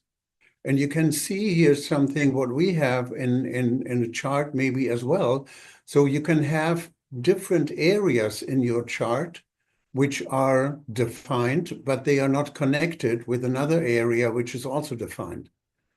So here you can see on this image with the scan, you also have a triple split definition whatsoever, which means whatever you're seeing in your chart, it's always in synchronicity, it's there. So if there's not a connection within us, okay, that maybe is a problem, but in this world of duality, it can be a problem. It can also be of advantage. This is just one example, just to see how we are processing information. So when we come to consciousness, to be consciously aware, it's never, and it can never be objective. We have three centers of awareness, and these centers of awareness, they are always subjective because we are taking in information, we are processing information, and we are just putting out the result of the process of the information. And due to the form we are individually just endowed with, so it's always something that's different. So objectivity in a specific sense, therefore, it's just, it's not possible. And what's, for me, is it's interesting just to see, okay, that we have the reptilian brain within us. So in the development of the human form in the womb of the mother, so it starts with the reptilian brain. It starts earlier, but in terms of these brains, when we look at the matrix, and then we come to the mammalian brain, and then we come to the human brain. And then we see the complexity, how it works. This is a very old image, which is just showing it in a sense. So we can say with our human brain, we are sitting on the horse and trying to tame the mammalian brain. And in the end, to suppress the reptilian brain, which very often it's just the aggressiveness, being destructive, being able to kill, all of that stuff. So all of these parts we have within us. And in terms of self-reflected consciousness, it's of advantage. That's the way I work with clients as in my practice, just to see, okay, what's about these, we could say, these lower parts within ourselves. And this is something we have the chance to reflect on. And the body graph is something that can help us. And reflecting on, in a sense, when you look at the human brain, and very often it's something that's, for many people, it's just only related to the mind. Well, it's not the mind, of course, but this is the way we think, this is the way we see, this is the way we have our imaginations and all of that stuff. So this is something we are mostly projecting outwards. And so therefore we have our thoughts, for example, and then to say, okay, this is the way I think about it, and this is the way I imagine it, and all of that stuff. So one of the parts I'm working with clients very often, it's just to say, in a sense, it's not so important what you think. It's much more important why you are thinking what you are thinking. And this is also a part of self-reflected consciousness. When we just reflect on ourselves, on our thinking, on our emotions, what is showing up, and then we can take advantage of our structure and to see, okay, that in the way we are thinking, we are processing information, and we are doing this with three centers of awareness at the same time. That's something that's very complex and can be very mixed. Because there's one part in the background, so that's the way I look at it, in addition to what we know in design, to see how the brain is organized, structures, and working on an individual way. And when we see we have three centers of awareness, and they are processing three different kinds of informations. So the splenic center is processing, just to say it with one word, the atmosphere, checking the atmosphere we are in, and just organizing if it's possible to adapt to the inner atmosphere. We have an inner physical atmosphere, and we are in an outer atmosphere, and this has to be checked, processed, and managed. And at the same time, we can be busy on our mental plane with something that has nothing to do with what's going on right now. And when we look at the solar plex system, So there can be something within us emotionally, which is something, maybe a problem from last week, has nothing to do with the atmosphere I'm in right now, has nothing to do with what I'm thinking about. And then someone comes along and just asks me how I'm doing. So we see the complexity and to see the beauty of the human design system, that we have the chance to distinguish between all of these things. We can very clearly distinguish between instinct, between intuition, between emotion, between feeling, all of that stuff. And so therefore, it's a very fantastic and precise tool for ourselves. And to see the reason why we are the only life form being endowed with the capacity of self-reflected consciousness is because we have two centers of awareness more than all the other life forms, because they are not able to, in the same sense with self-reflected consciousness. And you can see how it works if you have a bad thought. And this is something that's working in the background, and it's independent how your chart looks like. If you have a bad thought, you cannot have a good feeling. And if you have a bad feeling, it's hard to get a good thought. So you see that this is just in synchronicity working within us.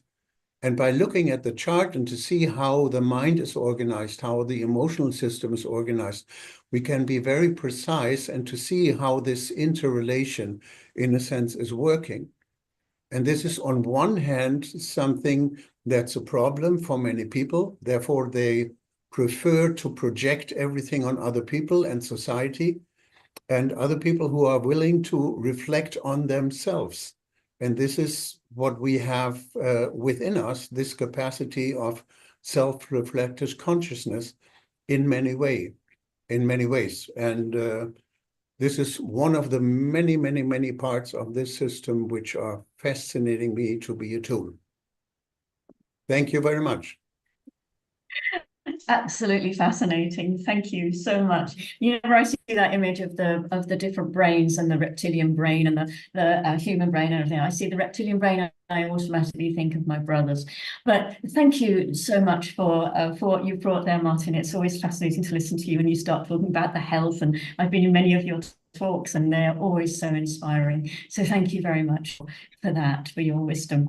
And for all the outer authority we've got here today, it's just such an incredible field to sit in and to have, it's a privilege to teachers who have been in this knowledge for so long and who are so willing to share what they've got.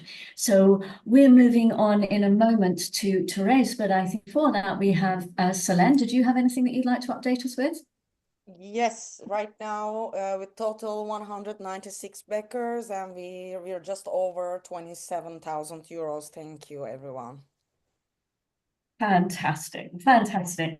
So yes, let's just keep that rolling because we've got the momentum as I said before. And Therese, I would like to invite you now, if you are available, if you have the energy to share with us about projectors in the time to come. And I think you had also something about strategy and authority that you wanted to bring into that. So if I could invite you to come forward. Are you ready? And you're muted. Okay, ready, but technical. Yeah, that's it. Yeah, thank you, fellow projector sister, for the invitation here to speak. And yeah, I can just completely agree to what you said, that it's such a privilege, even for me. Like I've known all of the speakers here for quite a long time. And being part of that and listening to everybody else is like, well, I'm learning so much. It will never stop. And thank you also, Selene, for making it all possible that we are here together online, that we were together in Ibiza. I know you started already in Santa Fe before, and where we could, where some people met up and others in Ibiza, to create that project, that movie that is so important, and especially for those hopefully generations to come, what we are creating here with people still alive who met Ra, and of course there are many others also in the movie then in the experiment. So it is already passed on from generation to generation, and it is always happening. And yeah, we all in witnesses in times that are changing.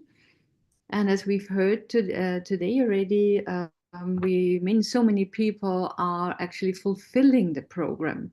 And politicians and heads of industry and of other powerful bodies are the representatives of the so-called program, the transits, the planetary influences on us that all of us receive in their openness in our centers that are not defined. I mean, we generally receive it through the neutrinos that go through us, and most people do not know, and it's not their fault, that they have an inner authority and a strategy that is like an umbrella. We cannot stop the rain of being there everywhere, but what we can do is we can protect ourselves to just fulfilling that generalized, homogenized program, that we all react onto it in a so-called not self way, which only means that it's not ourselves. Yeah, it's just a planet influencing there. And although, as we heard also today, it's necessary that certain people represent the program, so we move forward, we can't really escape it as humanity, because we are moving towards a mutation that is necessary, as also like needs warmth, especially people who are very open and very sensitive and compassionate worry about the environment and worry about the climate and many species going extinct.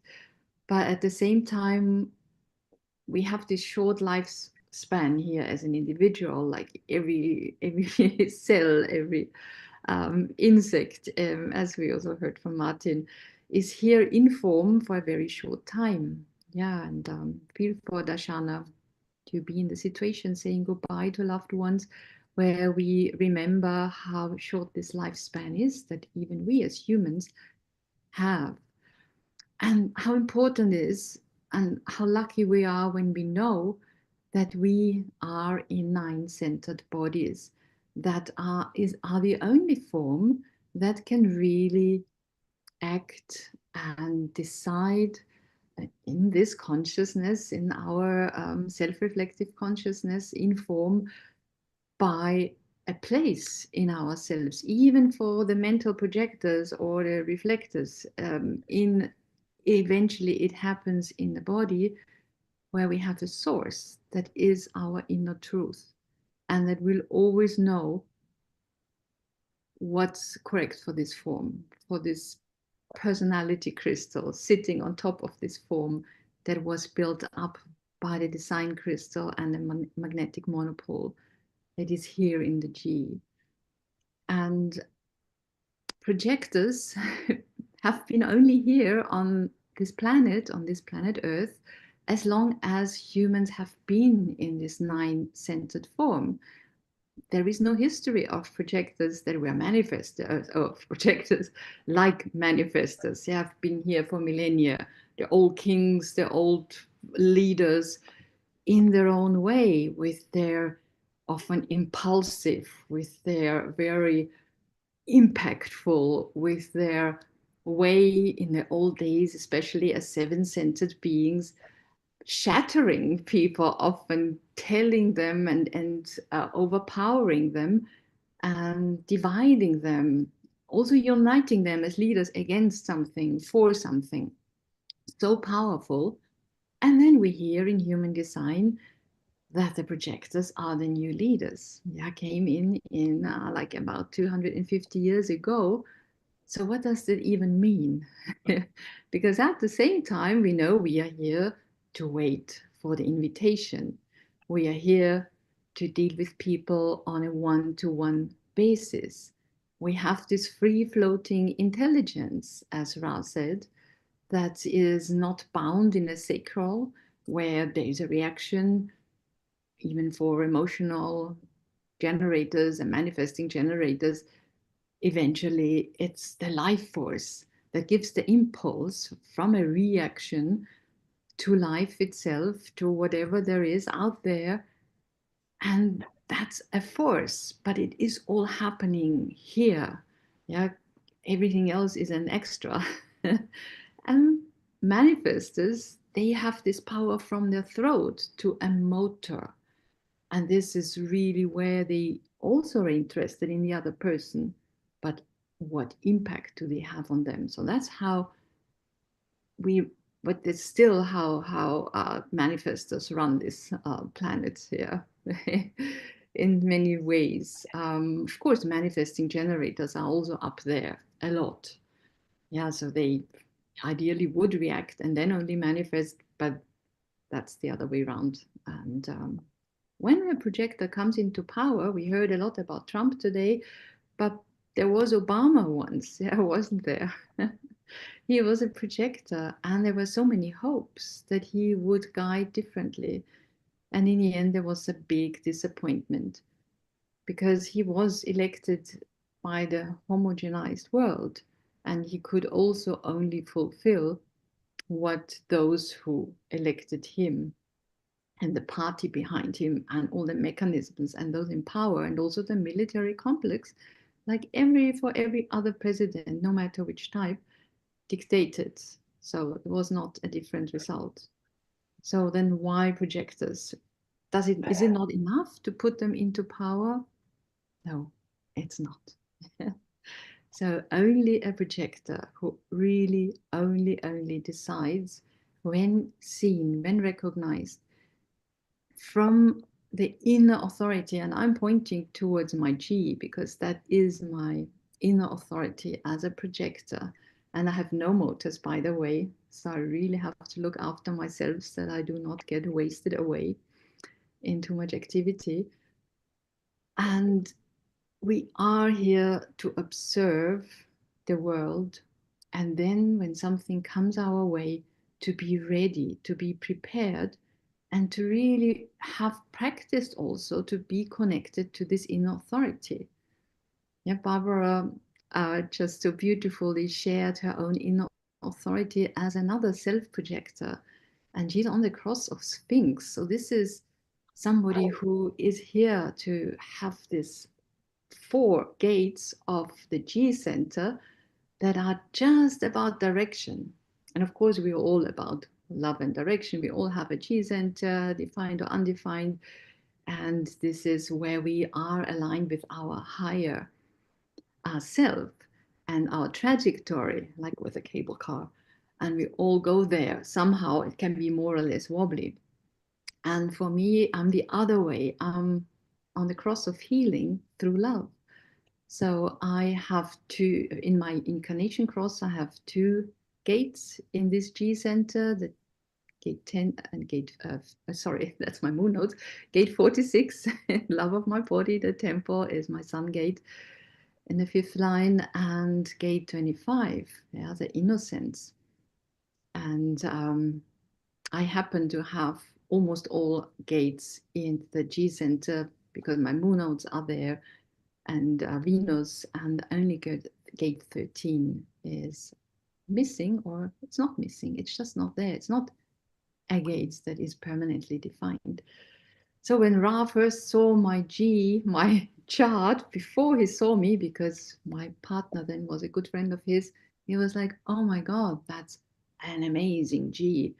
So I got invited upon my chart. I think that's quite rare. Also to work for Jove and Archive then for the customer support. But it got more and more work. It was hard for me. And but I lived there from 1998 to 2010, and I met Ra in 2004. And he was so fascinated by this G. So a projector who is recognized by the inner authority, and it doesn't still mean that you live it. So we have to live with our inner authority. And it took me a while until I could really connect and feel that pull and feel that radiance and feel and trust that it will always guide me in the right direction. It's been a long way since 2004, and it was not always easy. And other projectors, of course, and other people in general, they have emotional authorities and always need to wait too anyways until they are clear. Splenic people, they can be in the moment. And I have close friends are splenic projectors. That's very close also to the G, being more in the moment. And yeah, projectors can have all the other authorities apart from the sacral, of course. They can even have an ego authority. And this can only be connected to the G center then also.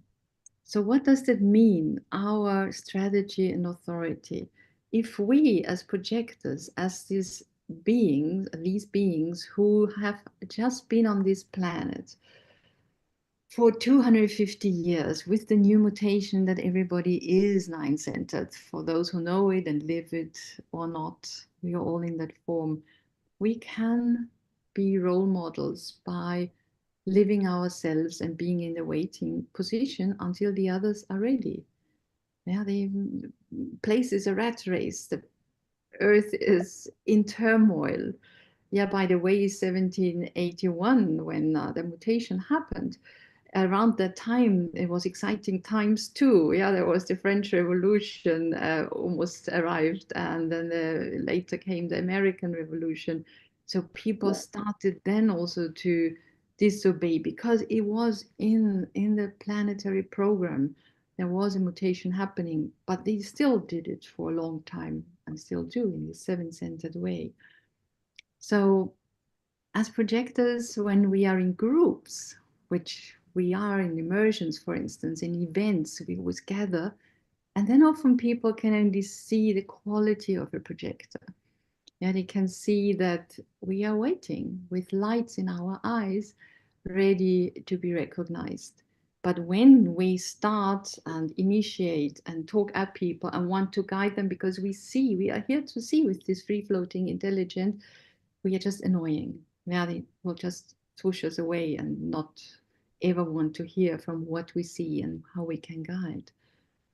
Yeah, so all in our own way, but together as projectors, as these little lights in this neuronal network of the world where we can shine for those who are here to see and who are for us. Not every projector is for every generator, manifester, or even other projector.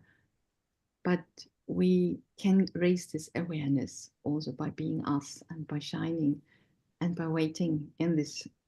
It makes us shining more. Yeah. So to finish And if I that. could put something in, Therese, because I think it's fascinating what you're saying about us as projectors. We do need to have some kind of education around what it means to be a projector and how we are here to operate in this world. And so it's a very important thing. And I know that's recognized by a lot of people, that projectors have this sort of this deep desire for education. But let's keep that going for ourselves, because it is how we get in, is how we express in the world is our gift. So it's very important. We understand the systems, and we are here too. And if we can do that, yeah. Indeed. I'm Thank happy you. for every projector that can find that, because then every generator can maybe ask or a specific generator can be asked the right questions also too. They can also know their own truth. Okay, so yes. thank you very much. Yes.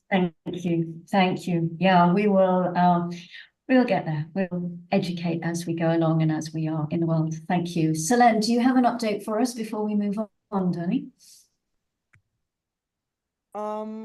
Yeah, 198 over 27,000 euros raised so far. Okay. Just pledged 199. Who's the 200? Let's go. Who's the 200? Okay, so let us keep on rolling, and we're going back to Richard now because Richard has more to say. I would like to ask you, Richard, could you share your view on what is happening on the larger scale in terms of the transits and with this cycle transition, and how we can understand those through the body graph? Do you have the energy to share that right now? Well, really, it was what I was saying earlier on regarding the Ashna, shattering of the Ashna. But I would like to certainly talk about the transition and for people to understand what is going. We talk about the movement from planning to the phoenix, and we talk about conditioning and we talk about deconditioning. But I think it's important to know that we're in the time, or we're moving into the time of the wolves and the sheep.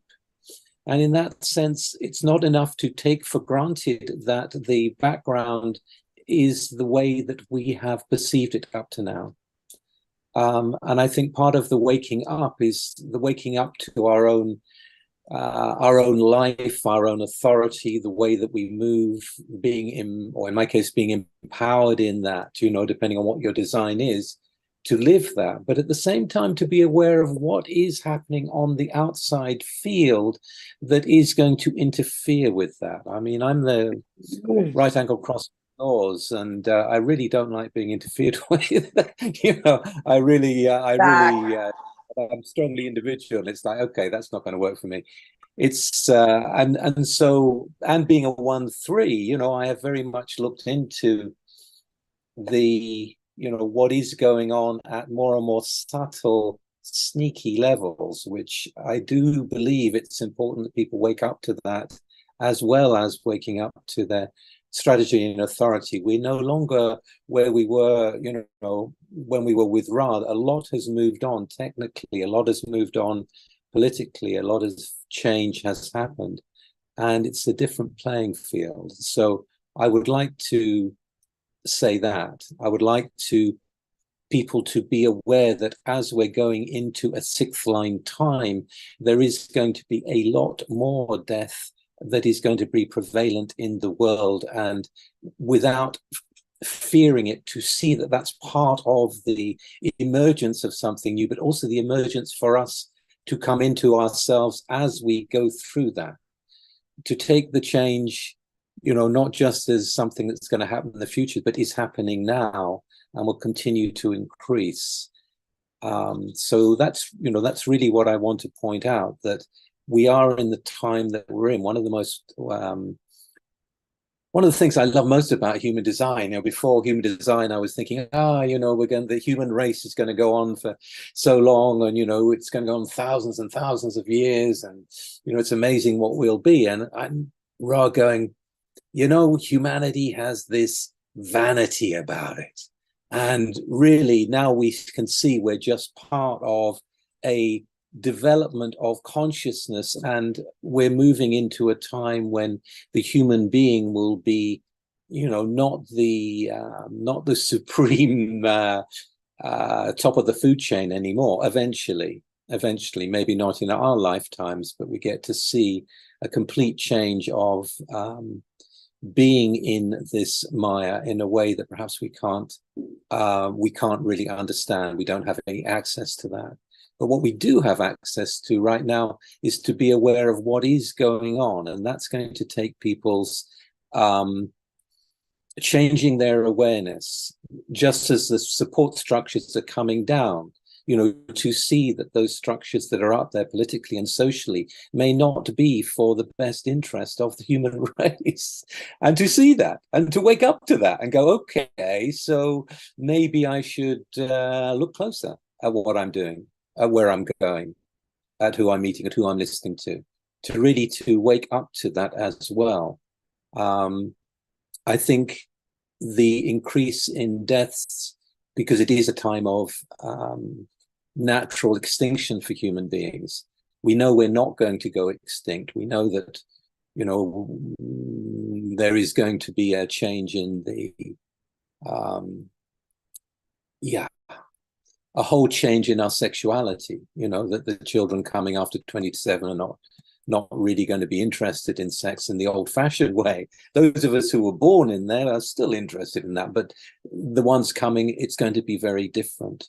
To understand the difference and to understand the subtleties that are going on right now, it's a transition. It's not a flip at 2027 that suddenly we're going to be in a different world. It's already transitioning. It's already transitioning. And I think we need to have our eyes wide open, to realize that we are in a time of wolves and sheep, and to use our own strategy and authority to be able to stand in that during that time and look again and to be aware of interference. That's one of the messages I want to bring. And yeah, consider what it is to come into a time that is so different, and not to take for granted the platforms of even our thinking that we had before. It's very different. And I see there is a worldwide movement for greater understanding of that, and I welcome it. And just as I'm very happy to see human design getting to be known more and more throughout the world, that is a great move. And hopefully this film, thank you, Celine, and everyone that's participating in this, to be able to try and break through to the collective, to give people a chance to discover it when they wouldn't before. I mean, we all came to human design in our own peculiar ways, our own different ways. To get through to the collective, we've got to show them something. They've got to meet it somewhere. They've got to meet it through the people. And by putting out a film, more people will be able to take that in and open up to it. So that's definitely going to help. Thank you, Richard. And as a filmmaker yourself, you know so much about that and the power of film and the way that it can touch people. And when we're not always able to get to something live, to have that ability to meet on, at least through the medium of film, is so special. Yes. Yeah. Yes. And it can stir people up in a way that it needs to, for our own differentiation, to understand it's a real thing. A lot of people think, oh, I wish I could be myself. Well, you can. There is a pattern. You can. And that's a revelation. And for me to know, as I said, one of the most special things for me in human design was to understand that I am here at this time in a time stream. I am here at this time. And that's my life within this time screen. So it's not about, what's going to happen there and all the imagination of what's going to go in the future. It's like, what is this life? Where am I in time? What is going on around me right now? And what do I trust and what don't I trust? And what do I need to look into? And what brings me more joy in this life? What brings me more, what really opens me up? And it's that we should be looking at as well. Yeah. So thank you. And you're here time for exactly this, right, for what you're bringing to us. So a bit like Ilse was saying about Trump, only not so Marmitey because everybody loves him. But yes. And I love what you said about the sheep and the wolves, because I remember Ra, I listened to a talk about Ra where he talked about he doesn't teach sheep, he teaches wolves. And so you bring the sheep and wolves in. Beautiful. Yeah, we've got to wake the hell up to what's going on around us in our own life as well as globally. But I think that is important, not to be sucked into the different propaganda that's going on, but just to see how it is affecting us, what is likely, check it out. I mean, I'm a 1-3, so I will anyway, but find out what you discover as a 1-3 is stuff that you never were looking for in the first place, but useful nonetheless. Well, thank you very much. And we're mentioning wolves. We've got a full moon at the moment, so I will also say, who have we got now? I think we'll have a chat with Andrea. Andrea, are you available to have a talk? I would love to listen to anything that you might offer on the rave children. Just a small little bit on that, a little bit of wisdom, because there are so many people are interested in who are these rave children, what are they bringing? It's not the major subject of today, as you know, but you have so much on that. I've taken classes with you on that. Do you have anything you'd like to say? I would rather talk on how can a mutation happen that is so large, so deep? Because, you know, with my genetic background, for me, there was always the question, genetic mutation, how far can we get? I mean, we have translocations of chromosomes and we have whatever. But the chances to really stay alive is sometimes not very high. And then you have just minor mutations, like one base is changed, and then you have cystic fibrosis. And for me, to have this beings that are not talking, that they are in a way communicating via their emotional center, that's the best way to express it, that form a conscious penta, that don't want to be touched. They don't accept any breast milk when they're born. I mean, there's so many other things that we're going to see. Infertile. And I don't want to go into all the details, but the question here is, how can this happen? The best way to see how this could happen is it's a multifactorial process, like cancer, you know? We're always talking about cancer genes. And by the way, it's not a gene that's causing cancer. It's a multifactorial event. And for me, it was always the question. Yes, we had Chernobyl, we had Fukushima. So a lot of radiations was there that caused mutations. All the poisons that we have in the soil, in the water, in the air, that can cause cancer. That can cause genetic mutation.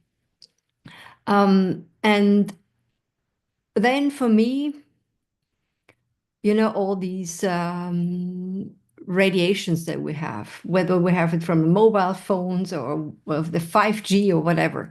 You know, there's so many people that are really freaking out when it comes to that themes, but it's also irritating our bodies.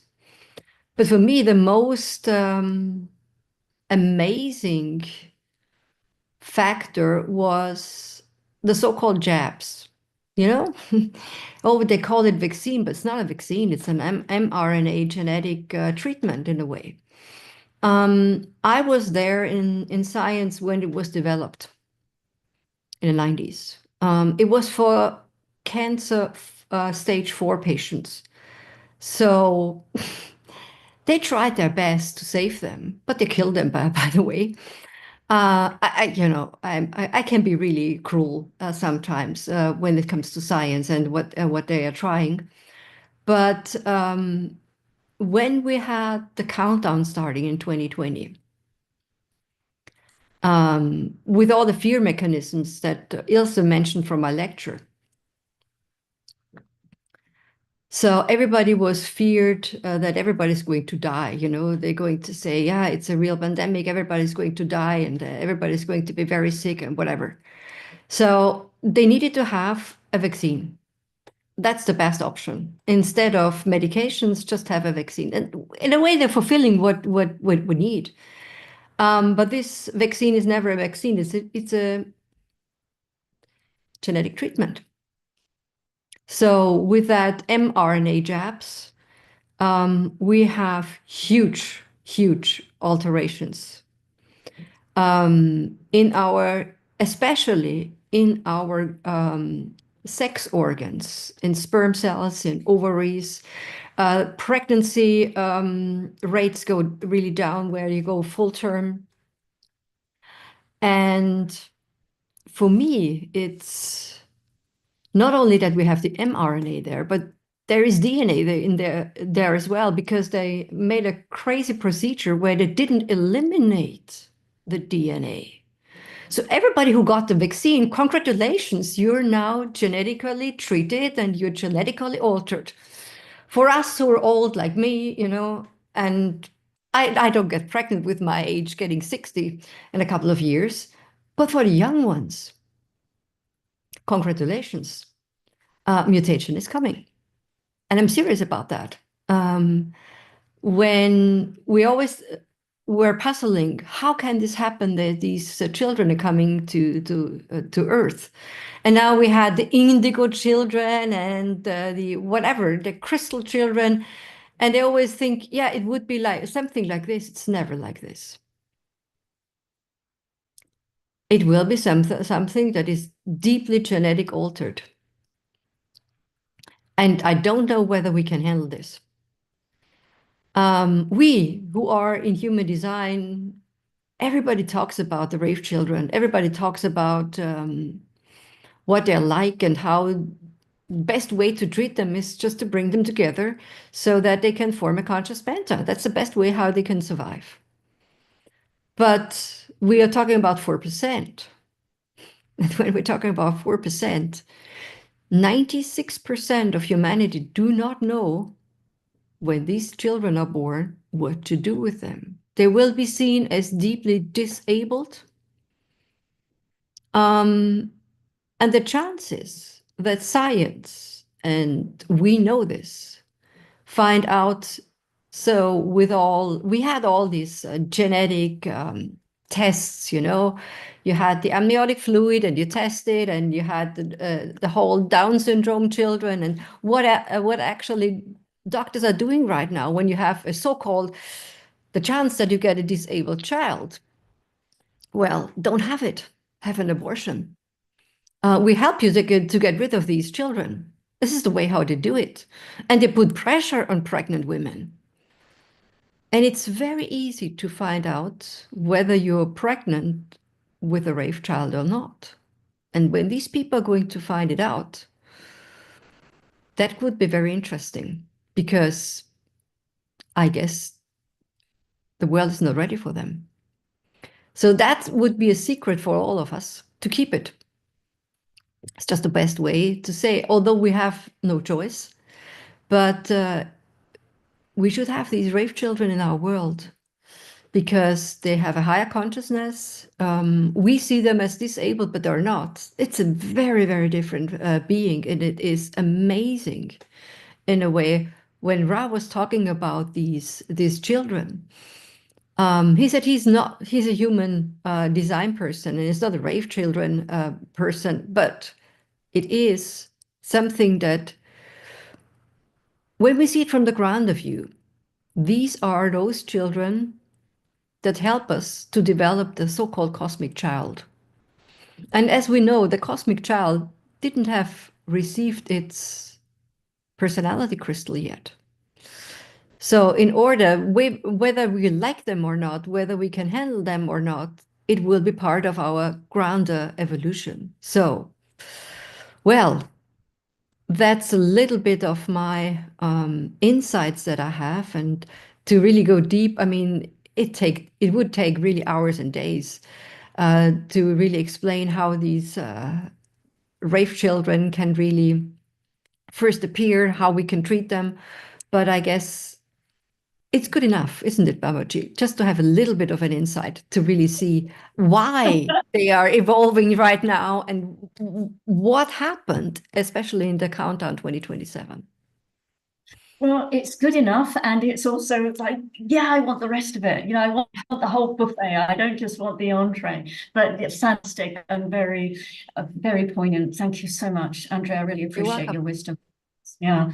And Richard, you said you'd like to just say a little thing, and then Selene, I'll come to you if that's okay. Richard, you'd like to comment? I thought I'd add my third line in with Andrea and her 3/6, and just say the raves will be coming in greater numbers, so they will be noticed. It's not like, you know, for us in human design, we think, this is a secret thing that we know that this is happening, but actually the numbers are going to be so much more. It's going to be obvious that there's something going on.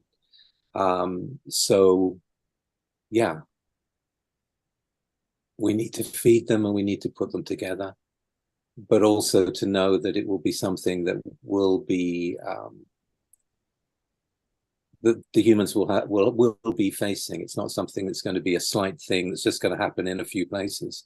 It'll become more and more common. And that's something that some of the viewers here hopefully will begin to see and to help.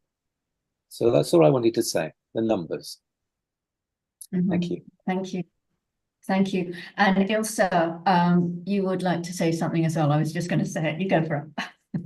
I would just like to add to what Richard said. Trump is trying to ban abortion. So, you know, they will come. There's no way to stop them. And you did a talk on the Rave Children as well on Tuesday, Ilse, and that is still for sale. Is that correct? Or it is constantly for sale? Yeah, it's going to be in your shop? Yes, it's in our shop together with Andreas Colors in Change. So until the end of the funding, the money will go to the funding. So if you want it, buy it now. Then you can support the film as well. Thank you. And it was a very interesting talk, and we had a very good conversation afterwards as well. So yes, please do go ahead and have a look at that if this is a subject that interests you. And Hannelore, this would be a good time for you to talk if you have anything that you'd like to contribute.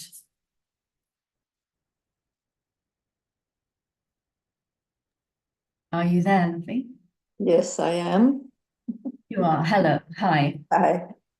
Actually, it's interesting because I didn't prepare anything and I thought, let's see what unfolds. And I wanted to talk actually about very basic things about human design. But now, since Andrea started talking about cancer, I think this is a good subject for me to add something. Since I got diagnosed with, I was already 9 years in the process of human design when I got diagnosed with cancer. And in those days, we just started the DDP with Ra. You good? You need anything? You want more spray? You're good? Chilling? What?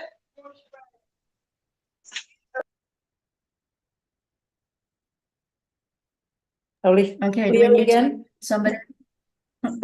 Somebody wanted to say something?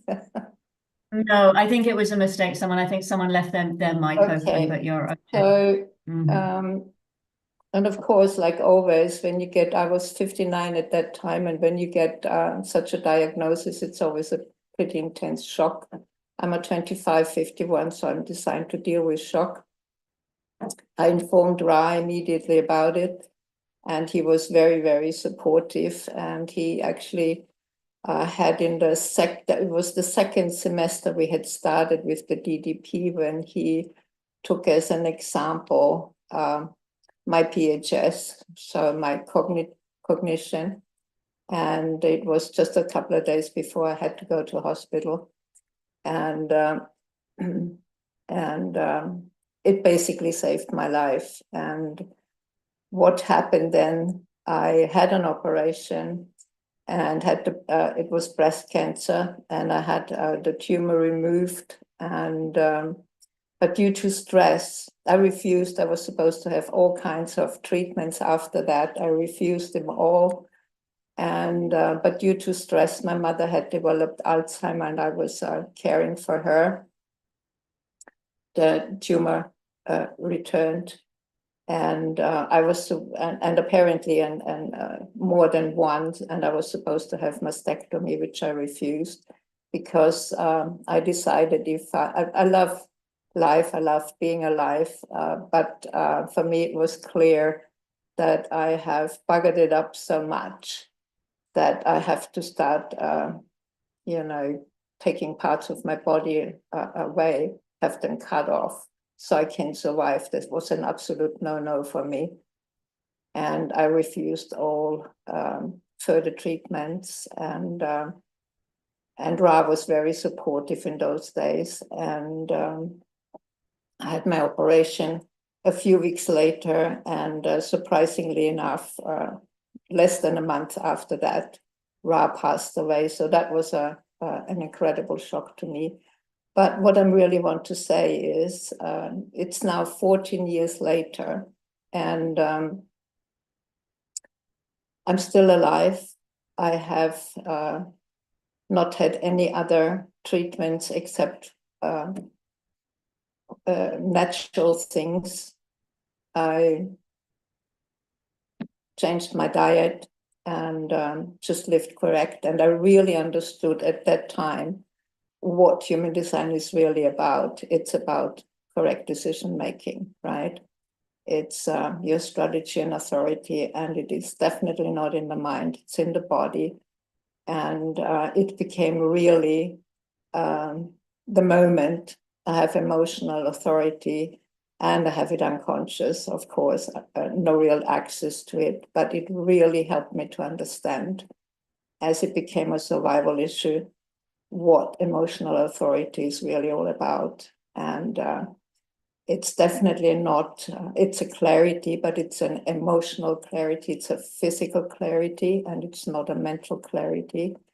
And I'm still alive. I'm living with the tumor. It's never gone away, but we have accepted each other. It's all about acceptance and surrender. And I live a pretty good life. And then when Corona started that time, and it looked like it becomes mandatory in Austria to have the vaccination, that was not never a question for me. I even went to my doctor and I told her that this is not going to happen for me and I need to have that cleared. I want to have that in writing. And she said she can't do that. She can't give me that, because if she does that, even though she didn't really agree with it, though her office was full of people getting the jab, and she said if she's going to do that, then she will lose her license to practice. So it just really showed you all this conditioning and the fear creating and all of that stuff that's happening. So I really want to stress, and for people that, like right now, human design is everywhere. It seems to pop up everywhere, but for people to really understand that it is all about correct decision making, and it's not a mental thing. It is in the body, and it's not a quick fix. One really has to understand it, and I do understand that not everybody wants to go with it, but it is a very unique system. It's the only one of its kind, and it came in just before the big shift is happening. And so whoever, has the chance to meet human design and as a responder, feels invited or whatever by it, just to really take the chance, because it is really the only chance we have to step beyond the fear. I have absolutely no fear of death or anything. I just live with it.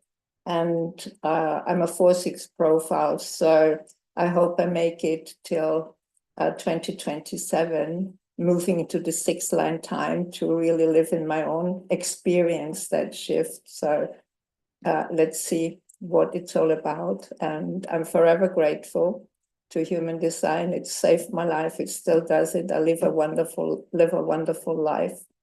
And I'm very grateful to Solène that she's making that possible with that film. And I hope that, I just want to say, hope is the last thing that dies. So we still have another 4 days. And I hope we all make it together. And it would be a very good thing and an important thing for humanity, because also with 2020, with the ending of the cross of planning, which gave us the illusion that we can plan our lives, which we can't, we never could.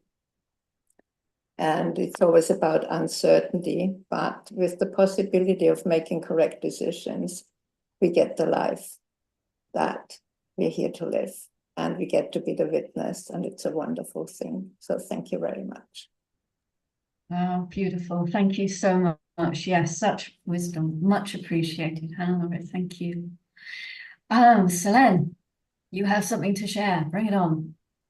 Yes, the latest update is we are 78% funded, and we have a total of 199 backers still. Yeah. So if you have pledged earlier, you can still go back to Kickstarter and increase your pledge if you feel like. And we have noticed a glitch in the matrix of the platform. If you're trying to pledge with your credit card on your mobile phone, it may not work. So it's a very high security system. I think there's something happening with the mobile phones that it wants a computer browser. So I'm sorry for the inconvenience. I know it's not practical, but this is how it's happening. So in case you want to pledge, please go to your computer. Thank you. Yeah, we still have 4 days, so there's plenty of time for you to get to your PCs. That's brilliant. Thank you so much. We have one speaker that left to address, and before I introduce Nisarg and bring her on to sort of bring us to a closing, is there anybody else who would like to say something just brief, because we're already nearly over the 2-hour mark. If anybody has something that they really feel is important to share, then the mic is open, and if not, then we will go to Nisarg. I just have one thing to add, and that is that we're offering an online class on Tuesday, April 15th, Dharmen and I, on relating with emotions. And the cost is only $29. 100% of the proceeds are going to the Kickstarter fund and to the film. So and you can find it. It's all over the place online and on Facebook and Instagram and on the 4% experiment page if you don't have our address. But it's also on our website, The Secret of Being You. Thank you, Leela. Wonderful, wonderful. And that is also a very nice lead into Nisarg and what Nisarg would like to speak to us about, which is our feeling is healing and going from the not self to no self. So Nisarg, darling, can I invite you to be our last speaker and to bring your wisdom to our gathering here this afternoon? Oh my God, I don't know.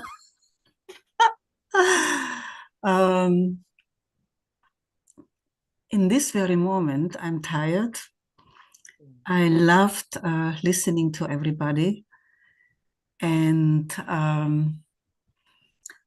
the whole time I was kind of wondering what I'm going to say. And even though this is how you introduced me, I don't know if I want to talk about feeling is healing right now. And from the not self to the no self, from the not self to the no self, that is actually the title for my reflector retreats that I started in 2010, when I myself kind of, after 10 years or 11 years in the process, began to get a sense of what it could be to be a reflector and move from the not self to a kind of no self, which is a different kind of self. So it's actually part of my reflector work. But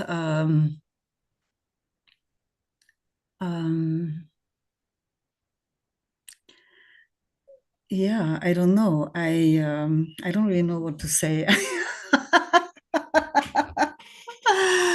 Let's see, if you give me a few minutes, maybe something is going to pop out that could still be somehow useful to listen to. I mean, what I'm noticing in this period, of course, of, you know, everything falling apart on the outside, I am basically fascinated watching it. I mean, it's just incredible that I'm alive now. There is no Netflix series as interesting as what I'm watching out there right now. And but what I'm also aware of, that simultaneously it seems to be that I'm also falling apart, actually. I mean, as if the dismantling is happening not all around in the collective, but as if some kind of dismantling is happening also in us.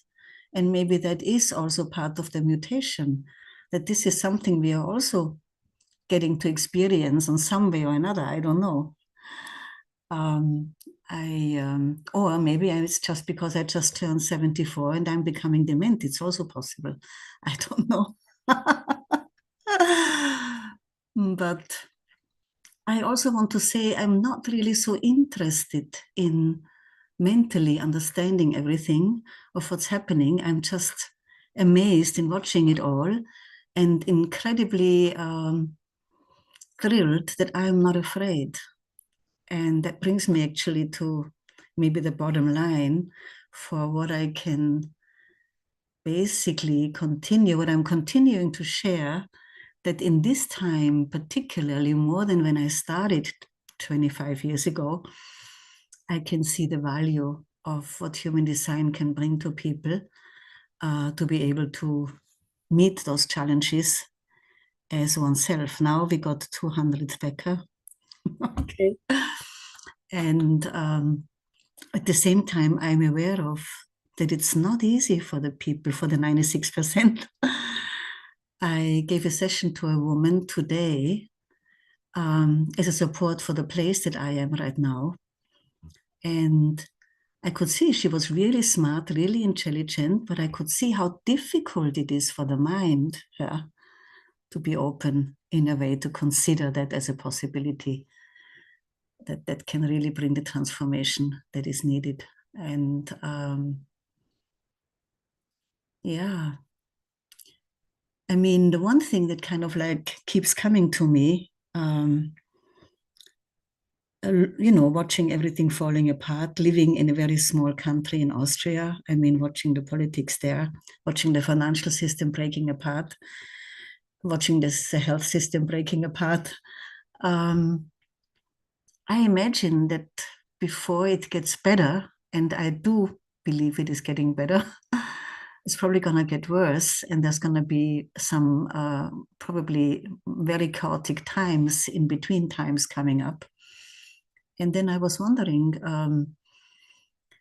you know, it probably is a good idea to kind of like find a way to live maybe with some other people like-minded together in a place somewhere in the countryside where you can at least grow your own potatoes and keep a chicken for the eggs.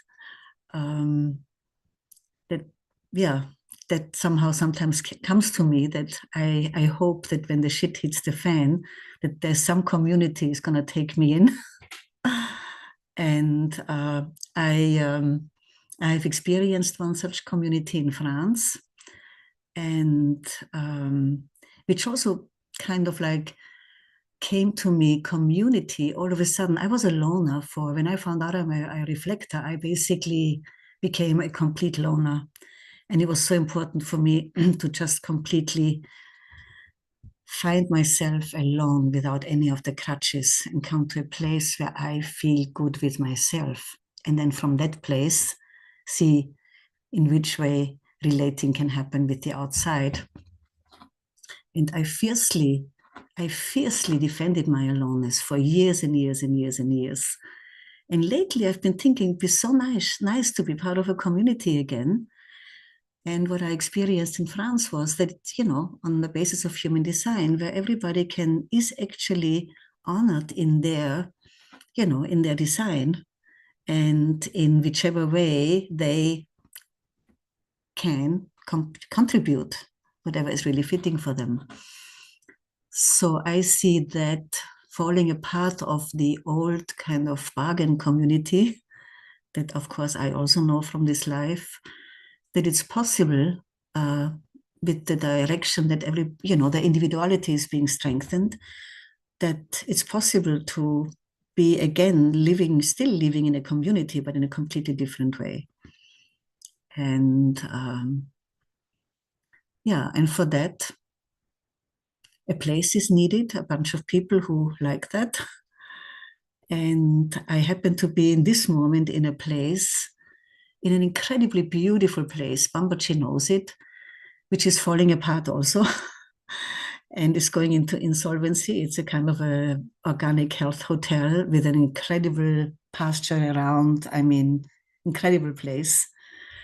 And I have this fantasy in a way that it would be beautiful if, instead of kind of like TUI buying it, if there could be people, maybe human design people, who have enough money to kind of like come together and buy it and use that as a place, you know, where everything is there as infrastructure, And I would if I could, but I can't. Yeah.